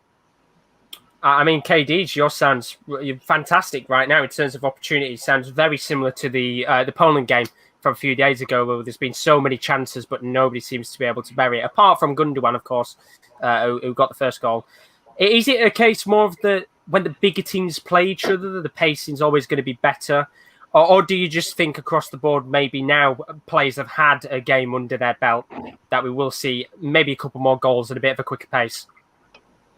Yeah, of course, it could be that. It could be that. Of course, like we and Kieran were talking about yesterday, a lot of players are still at pre-season level. You play normally 5 or 6 games in a pre-season. Some players, for this is their second game in pre-season. A lot of Manchester City players, Manchester United players in general, Bayern Munich players as well, the PSG players as well, they won't have had a pre-season. And the other teams like Sevilla and Inter Milan, their players will not have a proper pre-season. These international games are literally like a short pre-season for those teams' players. And maybe that's why Thiago didn't score, Josh. Potentially so. You're absolutely spot on. Of course, only played in the Champions League final, about a week and a half, maybe 2 weeks, less than that ago. It's a really quick turnover in terms of the season and how quick it's gone. But now let's put in the chat, which is what I was going to come on to. Malta game is lit. I mean, we said about it before. The smaller teams are going to play a little bit more because for them there is an extra added element on the line of for them it helps them with trying to qualify for the Euros, which is a shame because a lot of these smaller teams we don't actually get to see make the Euros anyway.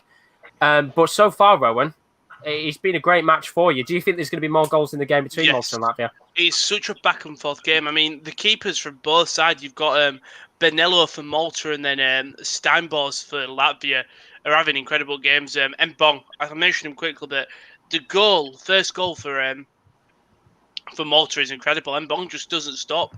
He just skins, like I think, 2 Latvian defenders, squares it across and then one goal puts away. And then the Latvian goal is unfortunate. There's nothing more that the defender can do. He's not in the way. Dubra gets a foot on it, and then Gulamaya just pokes in his own net. But yeah, definitely it's been back and forth, and it's actually quite surprisingly quite a fun, enjoyable game. I mean, the stadium's beautiful.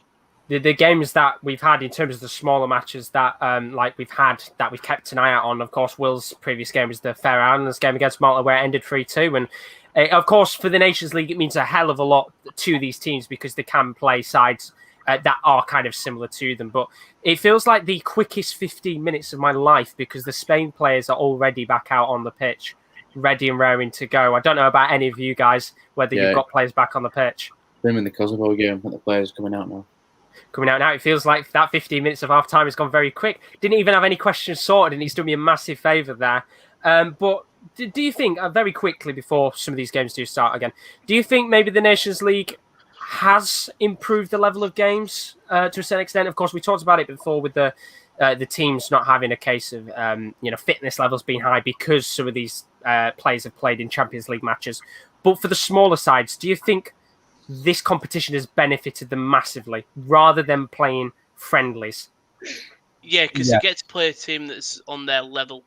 So they might have friendlies against us or Spain, Germany, big sides, even like a Russia side who can tear apart a San Marino or Latvia or Malta. And so it helps them. They just get to have it. It's like when you play FIFA and then you end up coming against a sweat who's foot champs every weekend. It's just nice to play someone who's actually on your level and you have a good game. There's an incentive as well, isn't there, with it being like, if you can beat these teams and you can finish top of your group, you can possibly. I know it's very slim chance, but you can possibly qualify for the Euros. When if they were in a normal qualification group, they'd probably finish maybe second bottom. So I think the added incentive of it not being a friendly and just a pointless game. I think it works well. I mean, look at Faroe Islands. They've got 6 points out of 6 in a normal qualifying group. They'd have probably got 0. You spot on with that, and as Will perfectly said there, the added incentive just makes it a lot better for these sides to be able to go out there and just enjoy themselves. But the game has started for me now between Spain and Ukraine. I'm guessing, hopefully now, some of the teams are coming back out in some of your guys' games, ready and raring to go, hopefully to get some goals, especially, of course, for the love of God, let's hope we can get a goal between Serbia and Turkey, because that's the only game right now that hasn't had a goal. And of course, Turkey have had a few chances, but nothing in the back of the net as of yet. So I'll take you guys off the screen once again as we get underway for the second half. Very best of luck. See you later, Will. Very best of luck, KL. Hopefully you get a goal. See you later, KD. And very best of luck, Roman. Enjoy your game. There we go. Right, we're back ready. and raring to go for the second half of these fixtures.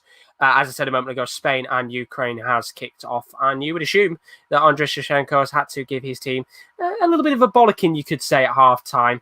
You don't really want to be going 3-0 down to a team like Spain and coming out, because they would need a very impossible, what it feels like, comeback in this match if they want to try and salvage a point in their group. Of course, if you're wondering, the group that they're actually in, they're in the group that features Germany and Switzerland as well, which, when you think on paper, you would expect Ukraine to probably finish bottom. But they've got 45 minutes. That's the important thing.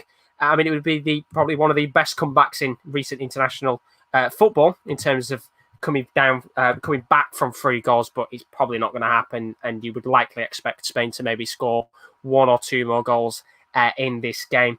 There's been no substitutions either for Spain or Ukraine, as far as I'm aware. But if there has been, of course, we'll keep you updated with any of those changes. Just making sure on the lineups.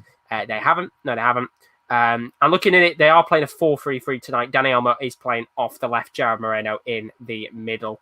As for Ukraine, they're also playing a 4-3-3 tonight as well. Looking on the bench, a couple of other players that could come on. Jose Gaya scored the winning goal. The equalising goal in that game for Spain against Germany. Ferran Torres, who started in that last match. Rodrigo as well, new Leeds player. And then other players like Sergio Busquets and Carvajal. So they're not necessarily putting out their main squads tonight in this game. Of course, still some big players on the pitch, including David De Gea, Sergio Ramos, to name a few. But Ukraine, they've got a free kick here, which is lofted into the box and is out of the box and out of the actual pitch itself, and gone for a goal kick to David De Gea. So really poor there. Waste of a free kick and a waste of a good opportunity, because if you can get a goal back in this game early on, make it 3-1 in the 48th minute, you're going to put Spain under a little bit of pressure. Not too much pressure, of course, because they've got so many good players in their side, Spain, but not a bad start. There has been a substitution elsewhere. KD has put in the Germany game. Julian Brandt has come on. Leroy Sané has come off, which, of course, Leroy Sané hasn't had a great deal of football anyway in the last couple of weeks and months because of his injury at Manchester City. So he's come off for Julian Brandt of Borussia Dortmund. Going to be rivals next season, of course, when they both play off in Der Klassiker between Dortmund and Bayern Munich. But yeah, Brandt has come on there for Leroy Sané. Hopefully, we'll see if there's any other substitutions elsewhere in a moment's time. But we are about to hit the 50th minute of the Spain game. It was a very quick 15-minute break there. It feels like it wasn't 15 minutes at all. I would assume as well. The majority of the other games are probably a little bit further behind than my game. In fact, I'm looking right now. Apparently, it still says Kosovo, Greece, and Serbia, Turkey at half-time. So we will have a little bit of delay, which Kieran's just put his thumbs up and said it is, which means we're very far ahead in terms of how quickly our game started. Which isn't too bad, because then we could keep our eyes out on those other fixtures with the 5-6 minutes left. Of course, they could have a little bit of additional time as well in those matches. But 50 minutes on the clock here between Spain and Ukraine. And I don't really know what you can say to Ukraine here for what to do for this kind of final 45 minutes. I think it is a case of damage limitation. Try not to concede a goal early onto the home side and give them their fourth, because then, of course, you're giving them the belief that they can go on and score a couple more. We're talking about that now. Ansu Fati is coming forward. He's caught onto his left foot, takes the shot. It's deflected for Kriciovis. Hit on the half volley from about 30 yards out from Rodri. And his shot has gone and hit the corner flag and gone out of play for a goal kick. I mean, it would have been a fantastic goal if it had gone into the back of the net. Probably would have been 100 times better than the Fati goal. But it's nowhere near the mark, and it hits the corner flag. And it's been nice tonight in this first 50 minutes to have that flurry of goals. If you've watched the previous 2 days of our Nations League goal shows, you'll know how quiet it's been in these first couple of games. Opportunities-wise, it's been very lacklustre. But we've already had 2, 3, 4, 5, 6, 7 goals in the first 45 minutes. So if we can have 7 goals again, that would be absolutely fantastic indeed. And in terms of future watch-alongs, we're going to be doing more goal shows in the future. As I said, when the Champions League is back for the group stages itself, we're going to do Champions League goal shows as well, which is going to be really fun and exciting to do. And we might do it for the Europa League as well, but there's about 150,000 different games going on at the same time, so we'll have to keep an eye out on that. But looking forward to it when the big games do come back and players are really fit, ready, and raring to go. But Ukraine here, first 6 minutes of this half, having a spell of possession, which is a very rare thing to say with how this game has gone so far. But their period of play in terms of possession is now with Andrei Piatov at the back. He's going to lay it off into the path of Yarmolenko, who has been very quiet tonight, not had a great deal to do at all in this game. The West Ham man been very quiet, of course, scored in that previous game actually for Ukraine with a lovely back heel. But right now, not done anything, and neither has, to be honest, either of the front three at all. They've not had a great deal of possession in the attacking phase of play. Yaremchuk, Marlos and Yarmolenko, to be precise. Tiago here has fouled, I think it was Karatin who's gone down here. He's going to get a talkie to from the referee, but no card has come out as of yet. And it was Karatin who's gone down from a foul from Tiago. No yellow card, so he's all right there. And we continue play with a short free kick. But it's a good start here for Ukraine. It's important that they just hold the ball, take their time. Don't go 4-0 down in this match because it already looks a little bit embarrassing. Well, I wouldn't say it looks a little bit embarrassing. It's an expected scoreline in terms of Spain winning. But if they do get 4, 5 or 6, it could get a little bit embarrassing tonight. But not an embarrassing result is the game between Kosovo and Greece. 1-0 to Greece right now. Just started a moment ago, and there's already been an opportunity in that game. Will, Pete, what's happened? Yeah, it's a chance for Greece. And I tell you what, this would have been an absolutely outstanding goal if it went in. It was crossed in, headed away by the Kosovo defence, but it comes out to number 11. And I think his name is Bakasetas. I think that's his name. But he chests it up and he volleys it, and it just goes over the crossbar. Very similar to James Rodriguez's goal for Colombia in the World Cup 2014. You might remember it quite fondly, but that would have been an incredible goal. Just goes over the top. A bit of a let-off for Kosovo, but it remains 1-0 Greece. Thank you very much, Will. 1-0 Greece. They scored in the first 2 minutes of the first half. Can Kosovo maybe do the same in the first couple of minutes and equalise? Or, of course, can Greece go at the other end and make it 2-0? We'll have to find out and see what happens there. But Spain are coming on the attack here. Could be an opportunity to make it 4. Goes out of play for a corner. Dani Olmo trying to cross it into the box. KD has put for the Switzerland-Germany game. There has been a yellow card for Renato Stefan, which means he's going to be suspended from their next match, which their next match in the Nations League is actually against Spain away from home. So that's a big loss for them, of course. Pretty much every game in that group is massive. Really good group on paper with it being Spain, Germany, Ukraine and Switzerland. Anything can happen in that one, but as Katie has said, there's been a yellow card, which means he's suspended for that next game.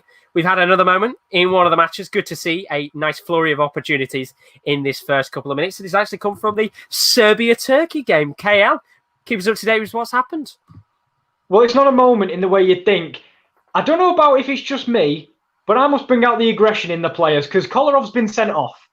I've had 2 games when we've had a group of 5, and another player's been sent off. It's another double yellow. 2 of them just going for the ball. The Turkish player gets there first and they entangle legs. Is it soft? Maybe, but was it a little bit of cynicism as how close it is to the goal? Maybe. So Kolarov has seen red. They've lost an experienced member, and surely that means a more open game. Sure. Hopefully so. Thank you very much. If you can bring us goals, then that would be perfect. But you do lose your red card games. That's as you said. 2 games now where we've both done it, and you've had 2 red cards. Yeah, just love a sending off. Absolutely, indeed. Thank you very much, Kale. 0-0 right now. Serbia down to 10 men. It's potentially Inter Milan's new man, Kolarov, who has been sent off in that game. That means they're down to 10 men, which, just as I said a moment ago, suspension. That means he's going to get as well, which means the next game Serbia play is against... Just trying to have a look right now to see who it's against. Hungary is their next match, so he will miss that game when they play in October. Not a good start for Alexander Kolarov there. He's playing at centre-back tonight in a back 3 as far as I am aware. But we had a chance in the game between Switzerland and Germany. Going to go over to KD now to find out what's happened. KD, who's it for? Well, it was Germany and it should be 2-0. It's Elvedi with an absolutely fantastic challenge and block to stop Julian Draxler from scoring. It's Matthias Ginter, right-hand side, who just fires a ball in. And it goes straight past Werner. Somehow it finds its way to Julian Draxler, whose shot is blocked by Elvedi. Brilliant block. It's still 1-0 somehow. Thank you very much, KD. 1-0 Germany right now in that game. It does feel like there could be a couple more opportunities in that game for more goals. We have had a substitution in the Ukraine game. Just as I said about Marlos not having the greatest game in the world, he has come off in this match for Viktor Shigankov, the Ukrainian winger, playing as a forward now in this game. Kieran, I'll be buzzing with that one. He's come on at striker. Hopefully he can get something in this game. But that is the first substitution of the match so far. And Will has said there has been a goal between Kosovo and Greece. Will, give us the good news. New scored? No, it's 2-0 Greece. And to be fair, it's an absolutely fantastic finish. It's come from the centre-back, Dimitris Siovas. He came on as a sub for Staphylosidis, I think his name is. He got injured early in the game, so Siovas came on. And the goals come from Greece. I think it was a corner headed away by Kosovo, and the ball just kind of looped back in, and it's come towards centre back Dimitris Siovas. He takes it down on his knee, unbelievable control, and on the swivel puts it into the bottom corner. I mean, any striker would have been very happy with that goal. It's a phenomenal finish, and Greece 2-0 up. It's looking like the game could be over now, barring a miracle. Thank you very much, Will. 2-0 to Greece. There's still time for an Adeniyi hat-trick. You never know. Plenty of time left in that game. I think that will be around the 50th minute. It is a little bit behind the game that I'm watching because we are quite a couple of minutes ahead. In fact, I think we are about 5 minutes ahead of the Serbia, Turkey, Kosovo, Greece game. But 2-0 to the good Greece now. Fantastic for them. Of course, not good news for Kosovo right now. They've got a lot of work to do if they want to get back into that game. But right now, having a look at the other games, the scores on the doors right now, 55 minutes in. At the Spain game, maybe about 53 minutes in the other games. Malta 1, Latvia 1, Kosovo 0, Greece 2, Switzerland 0, Germany 1, Serbia still 0-0 against Turkey, but Serbia are down to 10 men. Kolarov with the red card in that game. And Spain, right now, in my match, still 3-0 against Ukraine. And I tell you what, the away side, good second half. So far, they have really, I would say, frustrated Spain because they're 3-0 to the good anyway, but they haven't had as many opportunities as they did in the first half in terms of free-flowing attacking football. But 3-0 right now to Spain. Can they get a couple more goals in this match? The goal scorers in this game so far, Sergio Ramos with 2 goals, one from the penalty spot and another one which was a fantastic looping header over the path of Andrei Piatov. And then the third goal came from Ansu Fati. It was an Iron Robben-esque curling goal into the bottom corner. Lovely finish from the youngster from Barcelona. And in this first 50 minutes, it has been all right for Ukraine. Of course, it is a case now of damage limitation. Very unlikely they would ever go on to get a draw or win this game. But if they can get a goal, make it 3-1, you know, it's in the 59th minute right now of this match with half an hour of the game to go. You never know what could happen. Of course, Russia today, they played off and were dominating their match. They were 3-1 to the good, and then there was an opportunity for Hungary to make it 3-2, which they did indeed, and very nearly made it 3-3 in that match. But a team like Spain, you would expect them to go on and win this game. We're talking about it right now. Ansu Fati on the left-hand side in the box, he lays it off for Sergio Reguilon, who has had just a whole heap of space to run into on the left-hand side. He's really been allowed to bomb forward in this match, and same for Jesus Navas as well, which we know Navas is a winger. He played as a winger in the previous match, now playing as a fullback in this game. But to be honest, he's playing both positions right now, which, talking about him, he's on the ball on the far right-hand side. He tries to do a bit of trickery there and accidentally forgets the ball. It goes out of play for a throw-in for Jesus Navas. A little bit lucky there on that one. But we are going to see another change here. And Barcelona fans, keep your eyes out because Eric Garcia is coming on in this match. The Manchester City centre-back is coming on. And the captain, Sergio Ramos, is coming off, which means he isn't going to have the opportunity to try and get a hat-trick in this match, which is a real shame because it would have been nice to have said a centre-back's got a hat-trick in a game for once. But the captain is now going to be David De Gea in the game, and Eric Garcia, the young centre-back from Manchester City, linked with the move to Barcelona, is going to come off for the Real Madrid centre-back, Sergio Ramos. Great performance from the Real Madrid centre-back tonight. 2 goals, 2 lovely finishes, and Luis Enrique, very happy with Ramos, giving him a hug there. Good performance from the defender tonight. But talking about goals, we've had a goal between Switzerland and Germany. KD, who's it for? Well, I tell you, it's game on because it is 1-1 here. And it's an absolutely fantastic goal by Switzerland. Briel Mbolo doing what he's done all night on that left-hand side, ghosting into areas behind the back three, and he fires one across the box, and it is absolutely fantastic from Stefan Widmer to finish it on his left foot, Pavard-esque, but just a little bit closer inside the box into the bottom corner. 1-1 game on. There we go. Game back on. Not too bad so far for Switzerland. 1-1. Thank you very much, KD. We said earlier, could they get back into the game or not? We had questions of whether they could. And now they are indeed. And with about half an hour to go, maybe a little bit more of that game, there's always now a potential chance that they could go on and win the match. We've had an opportunity here in the Spain-Ukraine game. And Andrei Piatov had to hold his breath there. Dani Olmo, about 25 yards out in the middle of the field with a curling effort, trying to hit it towards the top left-hand corner. Piatov makes the save, but he bundles it out towards the Spanish players, and he's very lucky that the Ukrainian defender Krytsiov could get there. It results in a corner, though. Half volley, great save. It's come back for Spain, and is that going to count? I don't think it will. Jesus Navas moves the ball towards Jared Moreno. He put the ball into the back of the net, but to be honest, it's the right decision for the linesman. It was offside, and Piatov, a very lucky man there. As I said before, had the opportunity from Olmo. He punched that away. Then there was an opportunity in the half volley again from Dani Olmo. He's punched that away, came out to Jared Moreno, who was offside. And of course, it doesn't count that goal. And Ukraine are going to make a change. Siodorchuk coming on. Karatin is coming off. So a little bit lucky there that they haven't gone 4-0 down in that match.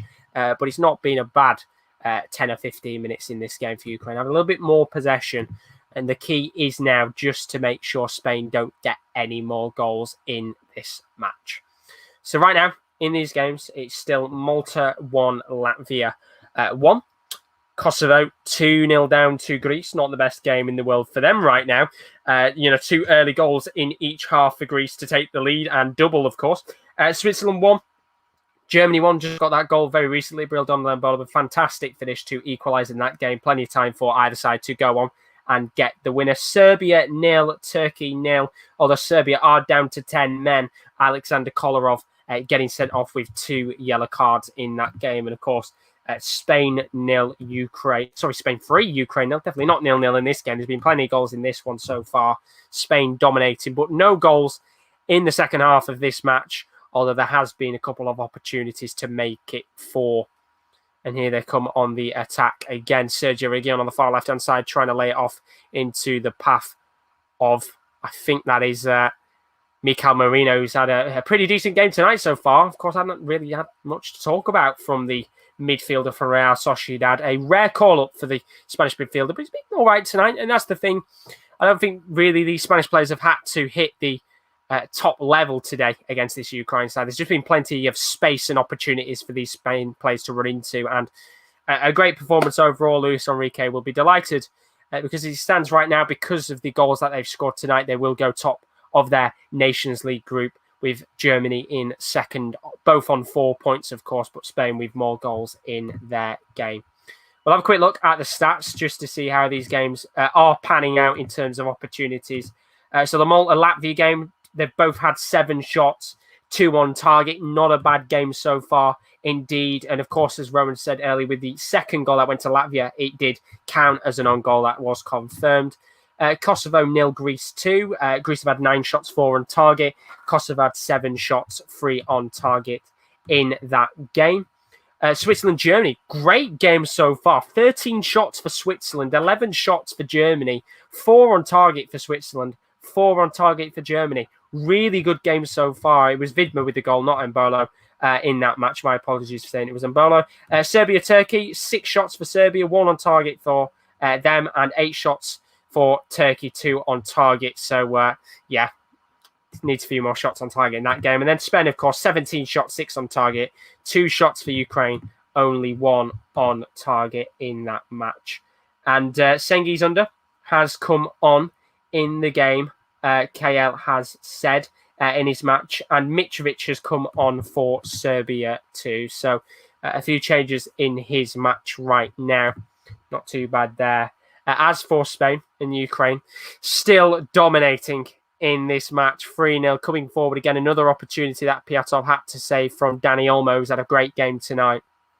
Really good match for him so far. Of course, the RB Leipzig winger/forward, as Leipzig were using him in the Champions League. And maybe there's an opportunity for a rare Ukraine counter-attack. They're coming forward here. It's Siodorchuk who's gone down from a foul from Mikel Merino. There's going to be a free kick from about 30 to 35 yards out. Can they make something of it? It'll only be a consolation at best right now, but a goal is a goal at this stage of the competition. He's played short, lofted into the path of Yarmolenko, who's dancing. Lovely work from Yarmolenko, but he hits the side netting, and it's a waste of an opportunity there from the Ukrainian forward. Really, really poor. You'd expect him to do better with that opportunity, because they're not going to get a great deal of chances tonight. But looking back at the opportunity a moment ago in the game, I think there was protests of a handball from one of the Ukrainian players. But of course, the referee waved that opportunity away, and it still stays 3-0 in this match right now. And to be honest, they just want to try and make sure that Spain don't score any goals in this match. A fourth goal would have been really, really poor. Of course, Taylor and Raphael did actually have the ball in the net about 10 minutes ago, but it didn't count. And we are in the 67th minute of this match. It did come on a little bit earlier than the other games, so I would assume the other matches will be around the 60th, 65th minute. So, of course, once we finish these games, we'll look at the other matches just to see how they're doing. KD has said there's been another substitution in the Switzerland game. Stefan Zuber has come on for Rodriguez in that match. So another change there in the game between Switzerland and Germany. Still 1-1 in that match. Good goal from Zuber in that game to equalise, and plenty of time for maybe Switzerland to bring Germany shock and go on and win the game. Although a draw would be very good. 2 points on the board in 2 games for Germany. I don't think Joachim Low would be as happy, although he has said in these first couple of games he's not really bothered about the results of the Nations League. He's more bothered about trying out players and new formations. We have a corner here for Spain, though. Ansu Fati with an opportunity here to take it. He's actually left the ball this time. And then Reguilon didn't want to take it, so Ansu Fati's going to take it here. Now Reguilon's come short. So they're going to go for short corner here. Can they make it 4-0? A couple of players in the box that could get their head on the ball. And before this corner is going to be taken, there is another substitution here for Spain. I think Thiago might come off. It isn't actually. It's going to be Rodri that comes off in the game. And it's going to be Oscar that comes on. I think it's Oscar Torres who's coming on, or Oscar Rodriguez. Just going to find out here which Oscar it is. It's going to be Oscar Rodriguez coming on. Brand new player at Sevilla. Just joined from Real Madrid. So he comes onto the pitch. But we have had a moment in one of the games. It's been a little bit of a while since we've had a moment. It's the Switzerland-Germany game. KD, what's happened in the match? Been a great game, this, by the way. By far one of the most entertaining I've watched since the Nations League's come back. And it's another chance for Germany. It's Julian Brandt, who finds himself in the box somehow, behind the back four, and his shot just gets snapped. He snaps at his shot, is what I'm trying to say. It's a decent block shown by the replay. Probably without the block, it's a shot on target, at least for Germany. But so far, they've been very lacklustre the second half. Switzerland by far the better side. Thank you very much. Very, very nervy Germany right now. They are, of course, they're going to want to get points on the board. Switzerland looking very confident right now. And we've 1 point potentially on the board with 20 minutes to go if they can hold on. Or maybe, of course, they could go and get the winner and get the 3 points in that match. So thank you, by the way, for everybody that's been watching the stream and has liked. Greatly appreciated. We're 6 subscribers away from 700. So if you are new to the stream and you have enjoyed it so far, don't forget to leave a subscription as always. Be greatly appreciated as we edge towards the 700 subscribers mark. Spain versus Ukraine. We've just hit the 70th minute of this match. Spain coming forward once again. It has just been a large spell of dominance in this match from the home side, as you would expect, of course, in a game like this. But it does feel like in this last 10 or 15 minutes, the pace has calmed down significantly from the second half. Although, we've had a couple of changes here. As I said before, Oscar Rodriguez coming on in this match for Rodri, the new Sevilla man, joined from Real Madrid permanently not too long ago. So it's a good 20 minutes to see what he can do on the pitch. And of course, most importantly for a lot of players on the pitch for Spain, it is a great opportunity. And not just for Spain, in fact, a lot of players across the games that are on tonight. It's a great opportunity for these players to go out there and prove a point and, try and see if they can, push their way into the sides ahead of the Euros at the end of the year. And even before that, for the other Nations League squads as we come back in October for match day 3 and 4. But Spain are coming forward here once again. It's Reguilon on the left-hand side. He's cutting, trying to work it towards the path of Oscar Rodriguez, who's going to hit it long into Jesus Navas, who's playing as a right winger now, pretty much, for the rest of this game. He's got the space, and he's able to push in towards it. Trying to push forward here. Good clearance from Ukraine, and it's very scrappy football right now from Spain as they try and get their 4th goal, although let's be really delighted with a 3-0 win tonight, as long as they can keep that clean sheet as well, most importantly. But they're coming forward once again here. Oscar Rodriguez into Mikel Merino. Going to loft it long into the path of Jesus Navas on the far right-hand side. He's been very good tonight. He's coming forward once again using his pace here. Very good run from Jesus Navas, lofted towards the path of Ansu Fati. He's cleared away. Not too far, though. He's come down here for Mikel Merino. Tries to get Dani Olmo in the box, but it's cleared away. And another opportunity goes beckoning for Spain as they try and get their 4th goal in this match. Can they do it? That is the question. Here they come again. Ansu Fati on the ball. He's been delightful to watch tonight. Lays it off to Reguilon. Lovely 1-2 from Ansu Fati. He can get the box here. Cuts in. Tries to chip it towards Reguilon, who's in the middle of the box, just on the inside, but he can't get it. And Ukraine try to counter-attack here. And they can indeed. It's Yarmolenko on the far right-hand side. Tishigankov is with him if he can lay it off, and he doesn't bother to. And Spain get the ball back. Very disappointing tonight for Ukraine. And there is going to be another change for Spain. Ferran Torres is going to come on in a moment. I assume Ansu Fati might come off very shortly. A fantastic game for him tonight. But of course, they are going to want to rest a couple of legs. There will be a few tired legs out there. Remember, this is the second set of fixtures that some of these players will have played.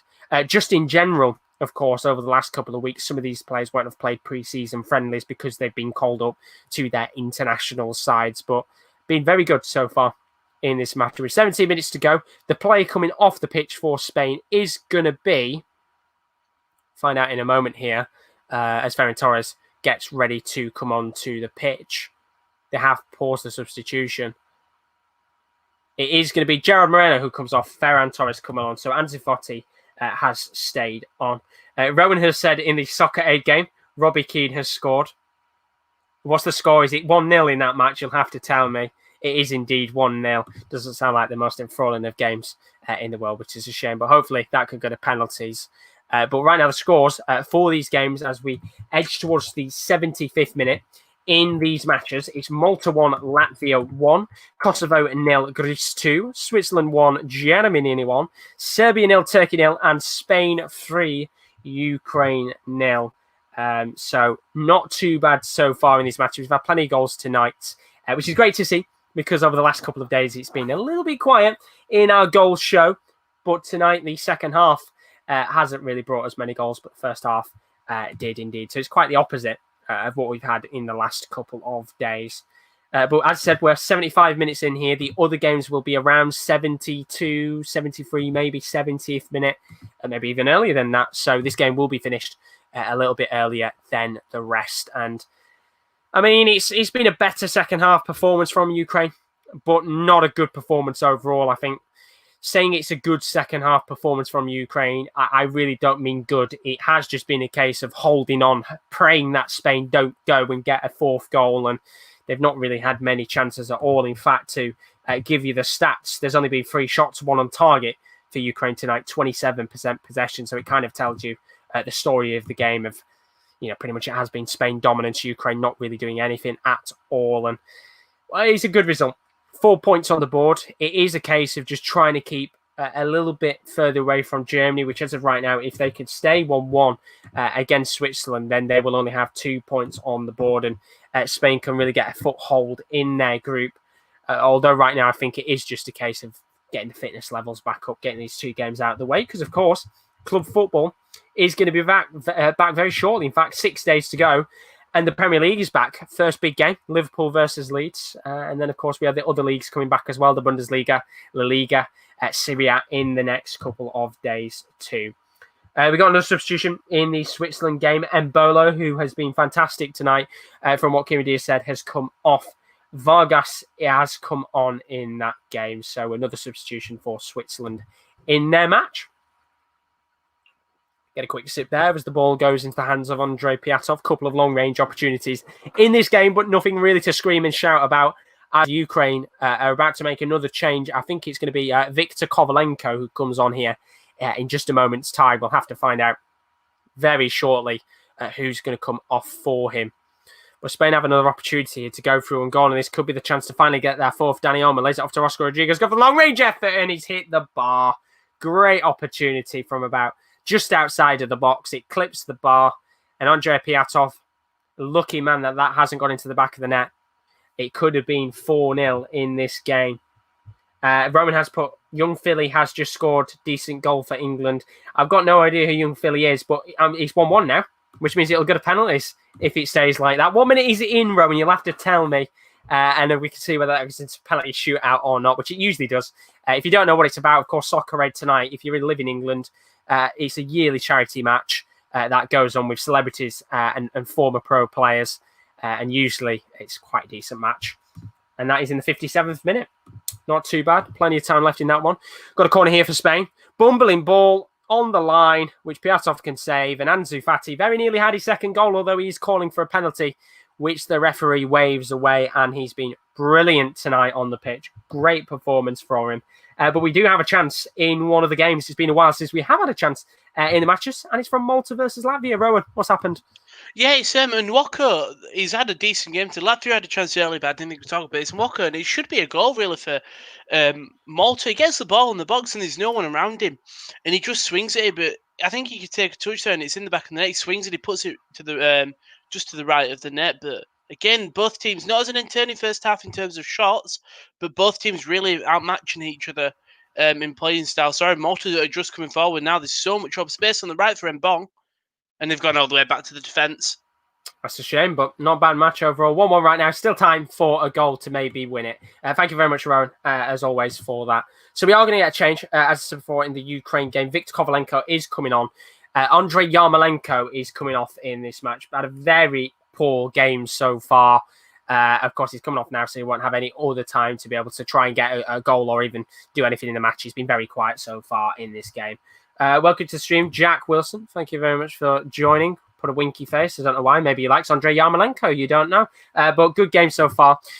Just looking back at that replay of the opportunity from the corner, which I was talking about Ansu Fati there, potential opportunity to get the second goal of the game. He was bundled down. Referee did wave away the penalty, and I think he's right on that one. A little bit too would have been a little bit too lenient to give the penalty there. Not really a great deal of pushing and shoving Ansu Fati. Very lightly goes down.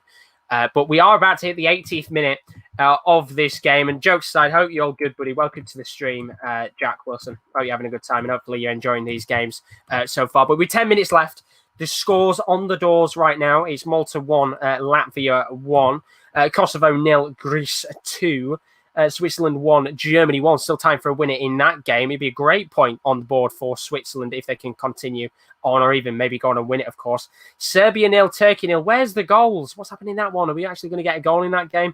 There's still about 15, 20 minutes left of that match. And Spain 3, Ukraine 0.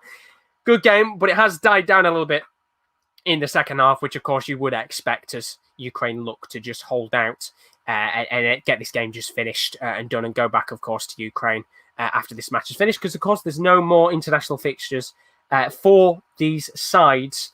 Of course, only 2 match days from the Nations League, so they will be done and dusted today. We won't see these sides again. However, as we said before, there are still 2 more days of action to come.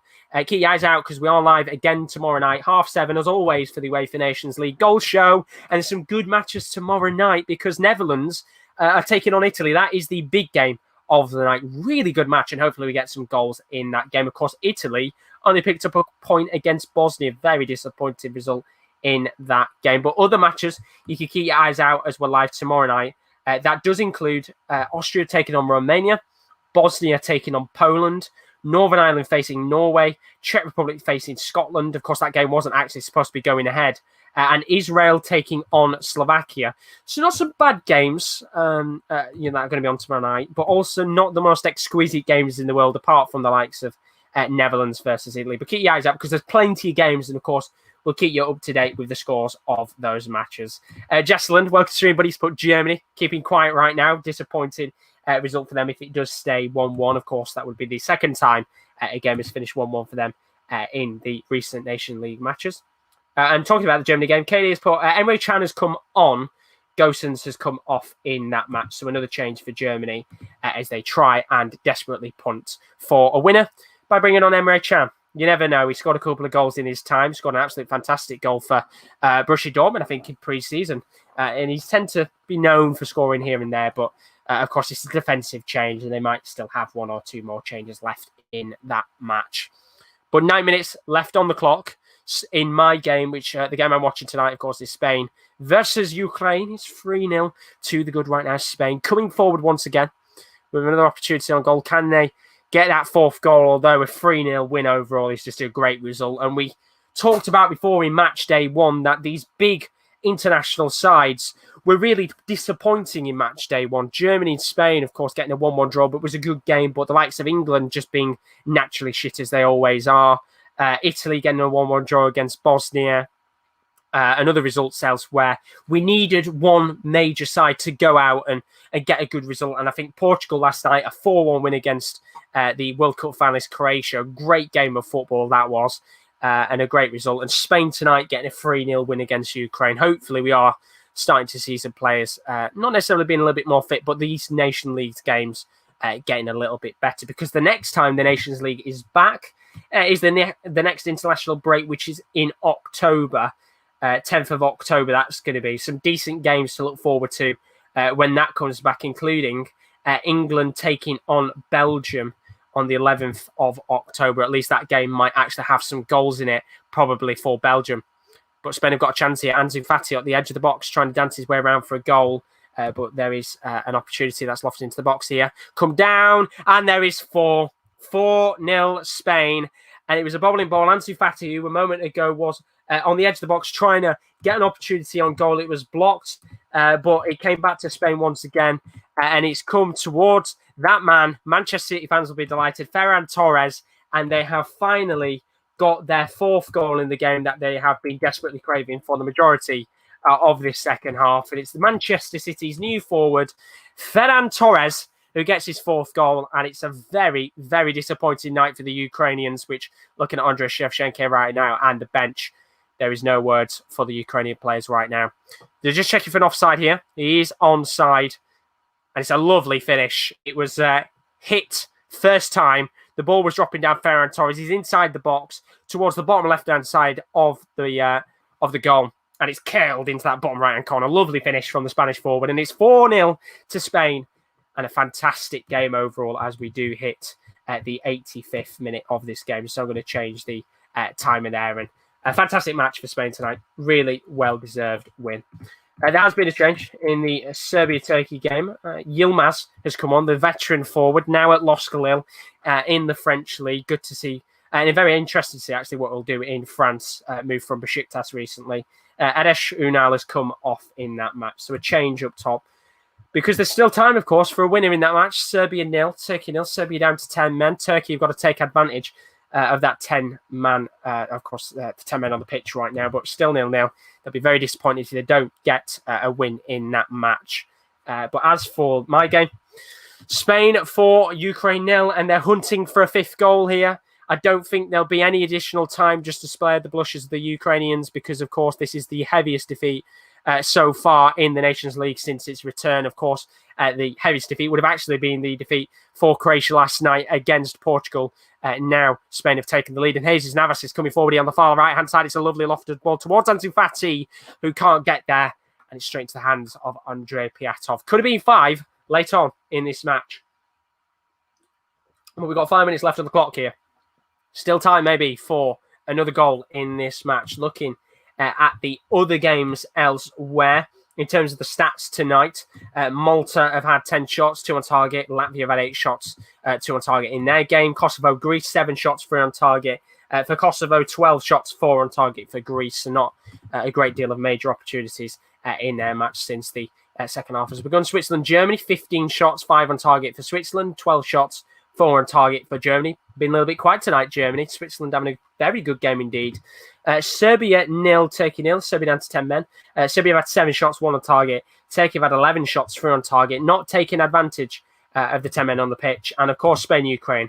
Spain have had 23 shots, 10 on target in this game. It's just pure domination right now from the home side, as you would expect. As for Ukraine, still only 3 shots, 1 on target. Poor performance tonight. And this will be quickly put under the rug, as they say. They will not want to talk about this result after the game has finished. Poor tonight from the manager, Andriy Shevchenko, who, when the 4th goal went in, absolutely no words at all. Really, really disappointing result. For a Ukrainian side, which in recent weeks and months has had fantastic results. I remember them getting a good win against Portugal in the Euro qualifiers a few months ago. And of course, it's a tough ask with this team. It's a very, it's not, I wouldn't say very weakened side. There's a couple of players that have been tested out in this Ukrainian team, but this Spain side being so dominant tonight and a 4-0 win, very well deserved indeed. There's 3 more minutes to go left of this game. As for the other matches, there are about 7 to 8 minutes. For some games, 5 minutes for the other matches. So we'll kind of keep our eyes out for those in a moment once this game has finished. But there is maybe an opportunity for Ukraine to get a consolation goal and make it 4-1. We'll have to find out. But there has been a goal, finally. Kosovo, Greece. There's been a goal there. We'll say Nuhiu has scored. Has he? Nuhiu hasn't scored, but Kosovo have scored. So 10 minutes left in this game. It's got very, very interesting. The goal has come from, I think it's the substitute, or he's been on the. He's been playing actually the entire game. It's Berisha. Fantastic finish, really. I mean, it's whipped in by the Huddersfield right back Haderjanai into a dangerous area where Nui is there. The defender also runs into him. The keeper comes out and flaps at the ball, and it comes down for Berisha, bounces up just in front of him, and he hits it on like a half volley bicycle kick right into the bottom corner of the goal. Fantastic finish. And I think the Greek bench have been giving him a bit of shit during the game. They've been chatting shit to him, so he's kind of gone over and put his hand behind his ear, saying, "Come on, keep giving me your shit," and also like saying that with it, putting up a sign with his hand saying, "Oh, keep talking." So I think he's been receiving a bit of slack from the Greek bench. But yeah, he's made this game very interesting. 8 minutes to go. It's 2-1 Greece, and we'll see if Kosovo, maybe Nuhiu, can get that goal to make it 2-2. Not bad. Thank you very much, Will. As Will said there, plenty of time left in that one. Could potentially be a chance for Kosovo to make it 2-2. Although it sounds like there is the Kosovan Jamie Vardy there. Chat shit, get banged, as they used to say. He's probably said that in Kosovan to the Greek bench. But we've got a corner here. Spain and Ukraine, 4-0 to the good. A minute and a half left. I'd assume the referee is just going to blow the whistle instantly. Corner's taken short. Thiago on the ball right now. Lays it off for Sergio Reguilon, who takes the corner. Lofted into the box. It's bobbling ball, and it's over. And that's a poor miss there from Pau Torres, but you can let him off. He's the centre-back, and it goes over the bar. And there's 4-0 up anyway at this stage. Great performance tonight for Spain. And, well, Kosovo, as I said before, they've got a little bit of time left to get back in that match. A good finish, as Will said there. He's been getting a bit of shit off the bench from Greece right now. And maybe there's still potentially a chance for Berisha to, and of course his teammates, to go and get an equalising goal and nick a point late on. About 6 or 7 minutes left of that game. As for the Spain game, we're 40 seconds away from finishing. Of course, there shouldn't be any additional time. And then we can focus on the other matches. Great performance tonight for Spain. Really good match. And that first half was just exquisite. They could have had 5, 6, 7 goals in the first half if they wanted to. And even in the second half, they've had a couple of opportunities here and there to make it 5 or 6. Gerard Moreno with a goal that was disallowed because of an offside decision. Other chances as well. But really good performance tonight. Although we have had an injury here late on. And Kovalenko goes into the book here with a yellow card. And the injury team here rushing to see what's happened. Doesn't look like a good injury. Hopefully it's nothing too serious. We'll have to find out who's on the floor here. It's actually Sergio Reguilon who's on the floor right now and looks quite badly in agony right now. Hopefully, as I said, nothing too serious. Hopefully he can get up and continue on. We're just seeing the tackle here. Not a good tackle. I don't know whether he's... Just seeing the tackle... This is a bad tackle. This does not look good for Sergio Reguilon. It looks like his ankle could have potentially gone there, which, of course, he's been linked with a move to Manchester United and Napoli. Luckily, it might be good news here. He's got up, but he's limping very badly right now in agony, and he's just as he's gone off the pitch, he's dropped to the floor once again, and hopefully it's nothing too serious, but a bad injury late on in the 90th minute. There's 3 minutes of additional time here in this game, of course. We might get a little bit more additional time because of that injury now, but Reguilon going straight off, and it doesn't look good there. Hopefully it's nothing too serious, linked with a few moves to the likes of Napoli and Manchester United, but fingers crossed there. And Will has put, by the way, Berisha's been booked for taunting the Greek bench. Let's hope they don't score an equaliser, because I'm pretty sure he might do a little bit more taunting then. But we're into the final couple of minutes, 90 minutes on the clock in this game, not necessarily into the 90 minutes of the other matches. I think just looking right now, Kosovo, Greece, Serbia, Turkey are in the 87th minute. The Swiss-Germany game, Malta, Latvia are getting towards the 90th minute of those matches. But Ukraine coming forward here. Could be a chance for a consolation goal. It's hit straight at David De Gea. And that was the biggest chance of the game to try and make it 4-1. It was Yaremchuk inside the box, had to turn, try and hit it on his left foot, which is his weaker foot. But he goes straight into the hands of David De Gea. And there was a little bit of an opportunity there for Ukraine to get a consolation goal late on and not make the score look as embarrassing. But Spain maybe coming forward here to try and get a last-minute goal. Welcome to the stream, the Man City Sand. Thank you very much for joining. Says, what team do you support? I support Rotherham United. The boys in the stream who are currently below, coming in as the goals going. KL supports Hull City. Will supports Liverpool and Sheffield Wednesday. KD supports Manchester United. And Rowan supports Oldham Athletic. So very diverse bunch across the EFL and football. And Bernard support international break curses. People get injured unnecessarily, which is very true indeed. But at least tonight's games haven't been too bad, unless you're Kieran L right now, who's still sat there with a 0-0 draw between Serbia and Turkey. I can see him putting the thumbs up right now. Still potentially a chance for a winner in that match. And talking about a winner, it's not necessarily a winner, but Spain coming forward here for a fifth goal. Ansu Fati on the edge of the box. He's dancing, buddy. Unlucky for him there. Just heavy touch on the ball, comes straight back to Ukraine, and nothing comes of it, which is a real shame right now. Jesselyn saying Chelsea, shock. Bernard's put KL has gone for a nap. I can officially confirm to you that KL hasn't gone for a nap right now. He's just having to, unfortunately, watch this game, although he is right now showing me that he has gone to sleep, which honestly, don't blame him with the 0-0 draw right now. When the Man City standards put, I subbed. Thank you very much, you absolute legend, for the sub. Greatly appreciated. As always, that means we're now 5 subscribers away from 700. So if you haven't subscribed, not to try and throw it at you constantly, but do subscribe if you're new, as always, because we're going to be doing this UEFA Nations League goal show a lot more. We've still got 2 more days of action, and then we've got other content as well, which I'll talk through at the end of the show. But we've got 10 more seconds here. Are we going to see potentially another goal in this match? I don't think we will. 3 more seconds left. It's passed around the back. And the referee blows his whistle in this game. It's a 4-0 win for Spain. Fantastic result for Luis Enrique, who will be absolutely delighted with his team's performance tonight. As for Andrei Shevchenko, the Ukrainian manager, this will want to be swept under the rug. Really poor game for Ukraine tonight. And it was a big test for them. But Spain come out on top and a 4-0 win. Great result for the home side. So that game is done, but there's still games going on in the background right now. We're into added time of Switzerland, Germany, and Malta and Latvia. Both of those games are currently at 1-1, so still time for a winner in those games. And as for the Kosovo-Greece game, Serbia-Turkey, they're just about to hit the 90th minute of those matches. So still time, potentially, for a winner between Serbia and Turkey, and maybe an equaliser between Kosovo and Greece. Will's put Berisha's getting on the nerves of the Greek players right now. Obviously, he's got to watch out and hopefully try and not get himself sent off in this last couple of minutes. I don't think he would, of course, but, you know, why not taunt the players? If they've been taunting you all game long, do it back to them as well. Bernardo's put, support the channel and sub for sports content between football, the NFL, wrestling, or F1. You've got loads of content from this channel. We do indeed, which, of course, at the end of the show, we'll talk you through what content we have available. Of course, I kind of say now we have F1 watchalongs as well, which Roman did one today, the Italian Grand Prix. Certainly a little bit more dramatic than last week's watchalong.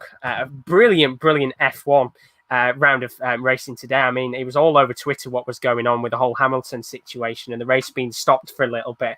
But we have other podcasts as well. We've got the tier lists on Monday, which Kieran D and I think when we're doing, I'll ask Kieran D a little bit to see what the tier list is this week. I mean, he might put it in the private chat anyway. We also have on a Tuesday the Wrestling Corner, which is available. Of course, that's Simon and Rowan on a morning. They do all the wrestling content. They keep you up to date with what's going on in the world of wrestling. Wednesday, we'll have the Top Corner podcast back very soon in the next couple of weeks. We're looking for around the 16th or the 23rd, so we're back with that. A few changes to the podcast, a little bit different, but we're going to try and keep some things the same as well. So keep your eyes out for it, because it's going to be fun to have the show back once again. There's going to be a few different things going on in it to change it up and, of course, spice it up a little bit. And, of course, as well, we have the NFL Corner, which is now back, raring and ready to go with NFL content as the season starts very, very shortly. Indeed. Of course, looking forward to that with all the content. And we've had full-time in one of the games, of course, full-time in the Spain game. It's now full-time in the Switzerland and Germany game. Another 1-1 draw for Germany. Kieran D, you got to think Germany got to be very disappointed. Yeah, I think disappointed is the right word to use. I think Switzerland played very well in the second half. The quality of the game definitely dipped in the last 15 minutes or so. But Germany, yeah, disappointed is probably the word I'd use for that game. Very disappointing indeed. And while you're here, very quickly ask you, I know Monday, of course, you've got the tier list, which is tomorrow. What are you going to be doing on the tier lists? Well, actually, I can't do it tomorrow because I've got training for my new job that starts quite soon. Me and KL, it is, by the way, we're thinking we're going to do Bundesliga predictions for sometime later this week. There you go. So keep your eyes out for it. Thank you very much, KD, for now. 1-1 full-time in that game. Germany were very disappointed. Switzerland, absolutely delighted. And keep your eyes out, of course, for the tier list. Fantastic series. KL is going to be on that next time. Bundesliga tier predictions. Very, very well worth checking out. It usually does lead to quite a bit of a debate. Will's put free kick late in the game of his. I'm going to join him now. Will, Kosovo v Greece. Is the free kick to Kosovo?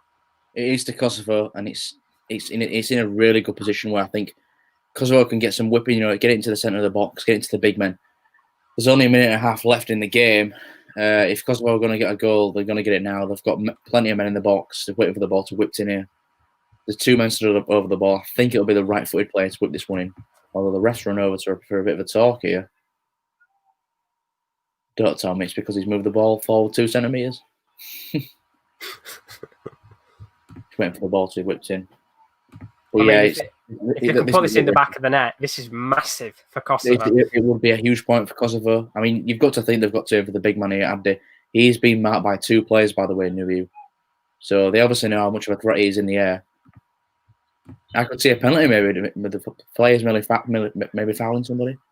Big opportunity. And it was in towards Berisha, but it was way behind him, and he just heads it way over the bar. That's probably the game over now. Only 30 seconds left in the game. That was a chance for Kosovo, but they did not take it, and it's looking like Greece are going to win this game 2-1. Very unfortunate. We could have had Nuyu magic at the end, a 90th minute goal. It would have been fantastic indeed to have that, but unfortunately it doesn't look like it's going to happen. We got full time, elsewhere as well. Rowan's game, he was watching Malta v Latvia tonight. That one's finished 1-1. It's a shame we didn't have any of the goals, Rowan, but not a bad game overall. No, I mean, I think the second half, both teams really wanted that win, which meant they didn't play with that aggressiveness they were playing in that first half. The first half, players were taking them wild shots that sometimes where they're in. I think this time they didn't want to risk losing possession of the ball. But yeah, really entertaining game. Malta had probably the best chance of the game. Later on, they had a free kick, delved to the back post, just couldn't get back in. And then Latvia went on the counter and it would cut out and then referee blew a whistle. But it was such a good back and forth game. Really enjoyed it. Really did. Very good game indeed. Thank you very much, Rowan. Not bad at all. 1-1 draw. I think both sides will be fairly happy with that. 1-1 Malta. Good game overall, which just means there is one last game going on now. And that is Serbia-Turkey, still currently 0-0 in that match. Turkey will be very, very disappointed indeed. We'll bring Kieran L in for the last couple of minutes of this match. Well, seconds probably. Very disappointing. Gacinovic on the right whips it in, and it's cleared by Kabak, and it's into the middle of the field. And as you come to me, it's full time. I'm never getting that's an hour and a half of my life back. Very, very disappointing indeed. It's lagging very, very slightly right now, so it's kind of cutting off a little bit. But Turkey must be very disappointed because for a large spell of time, they were down to 10. Serbia were down to 10 men. You would have expected Turkey to have made the most of their opportunities, and once again, they go home with a point. Yeah, just disappointing on both sides. Maybe valiant effort from Serbia in a way, but there was just not many chances at all. So I'll be honest, it was just a dismal night for everyone, including me, sadly. Very, very unfortunate. We didn't get the goal we wanted in this game, which means it's one of the first games to end 0-0, which is a real shame.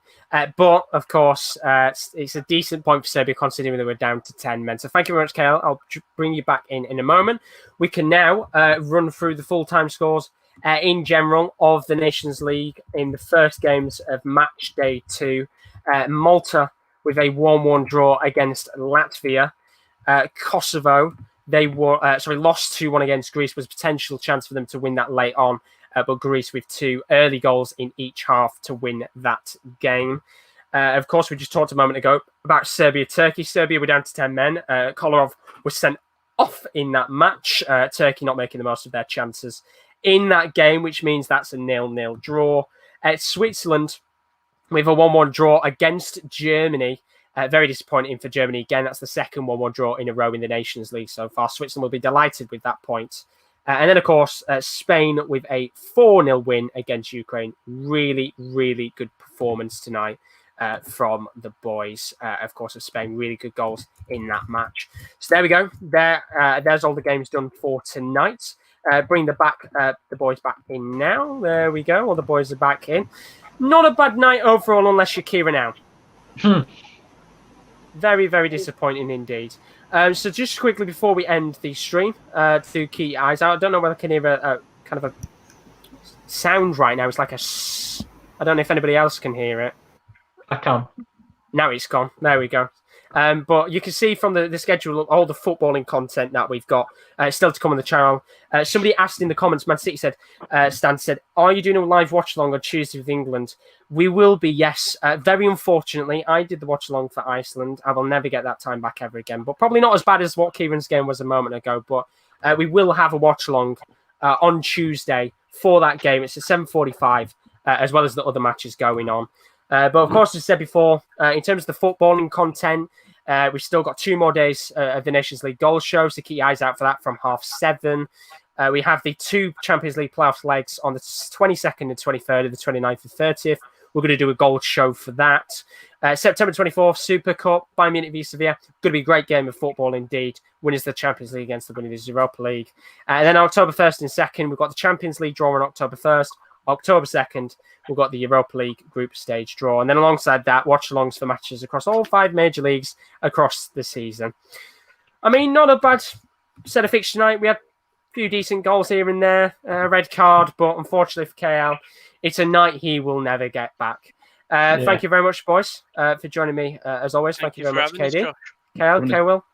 Thank you very much, lads. Greatly appreciated.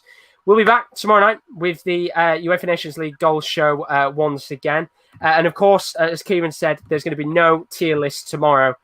So do keep your eyes out for that throughout the rest of the week to see whether that is going to be available or not. It'll be available at some point, probably maybe like a Wednesday or a Thursday. But as for now, have a great rest of your evening, and we hope to see you again soon. See you later.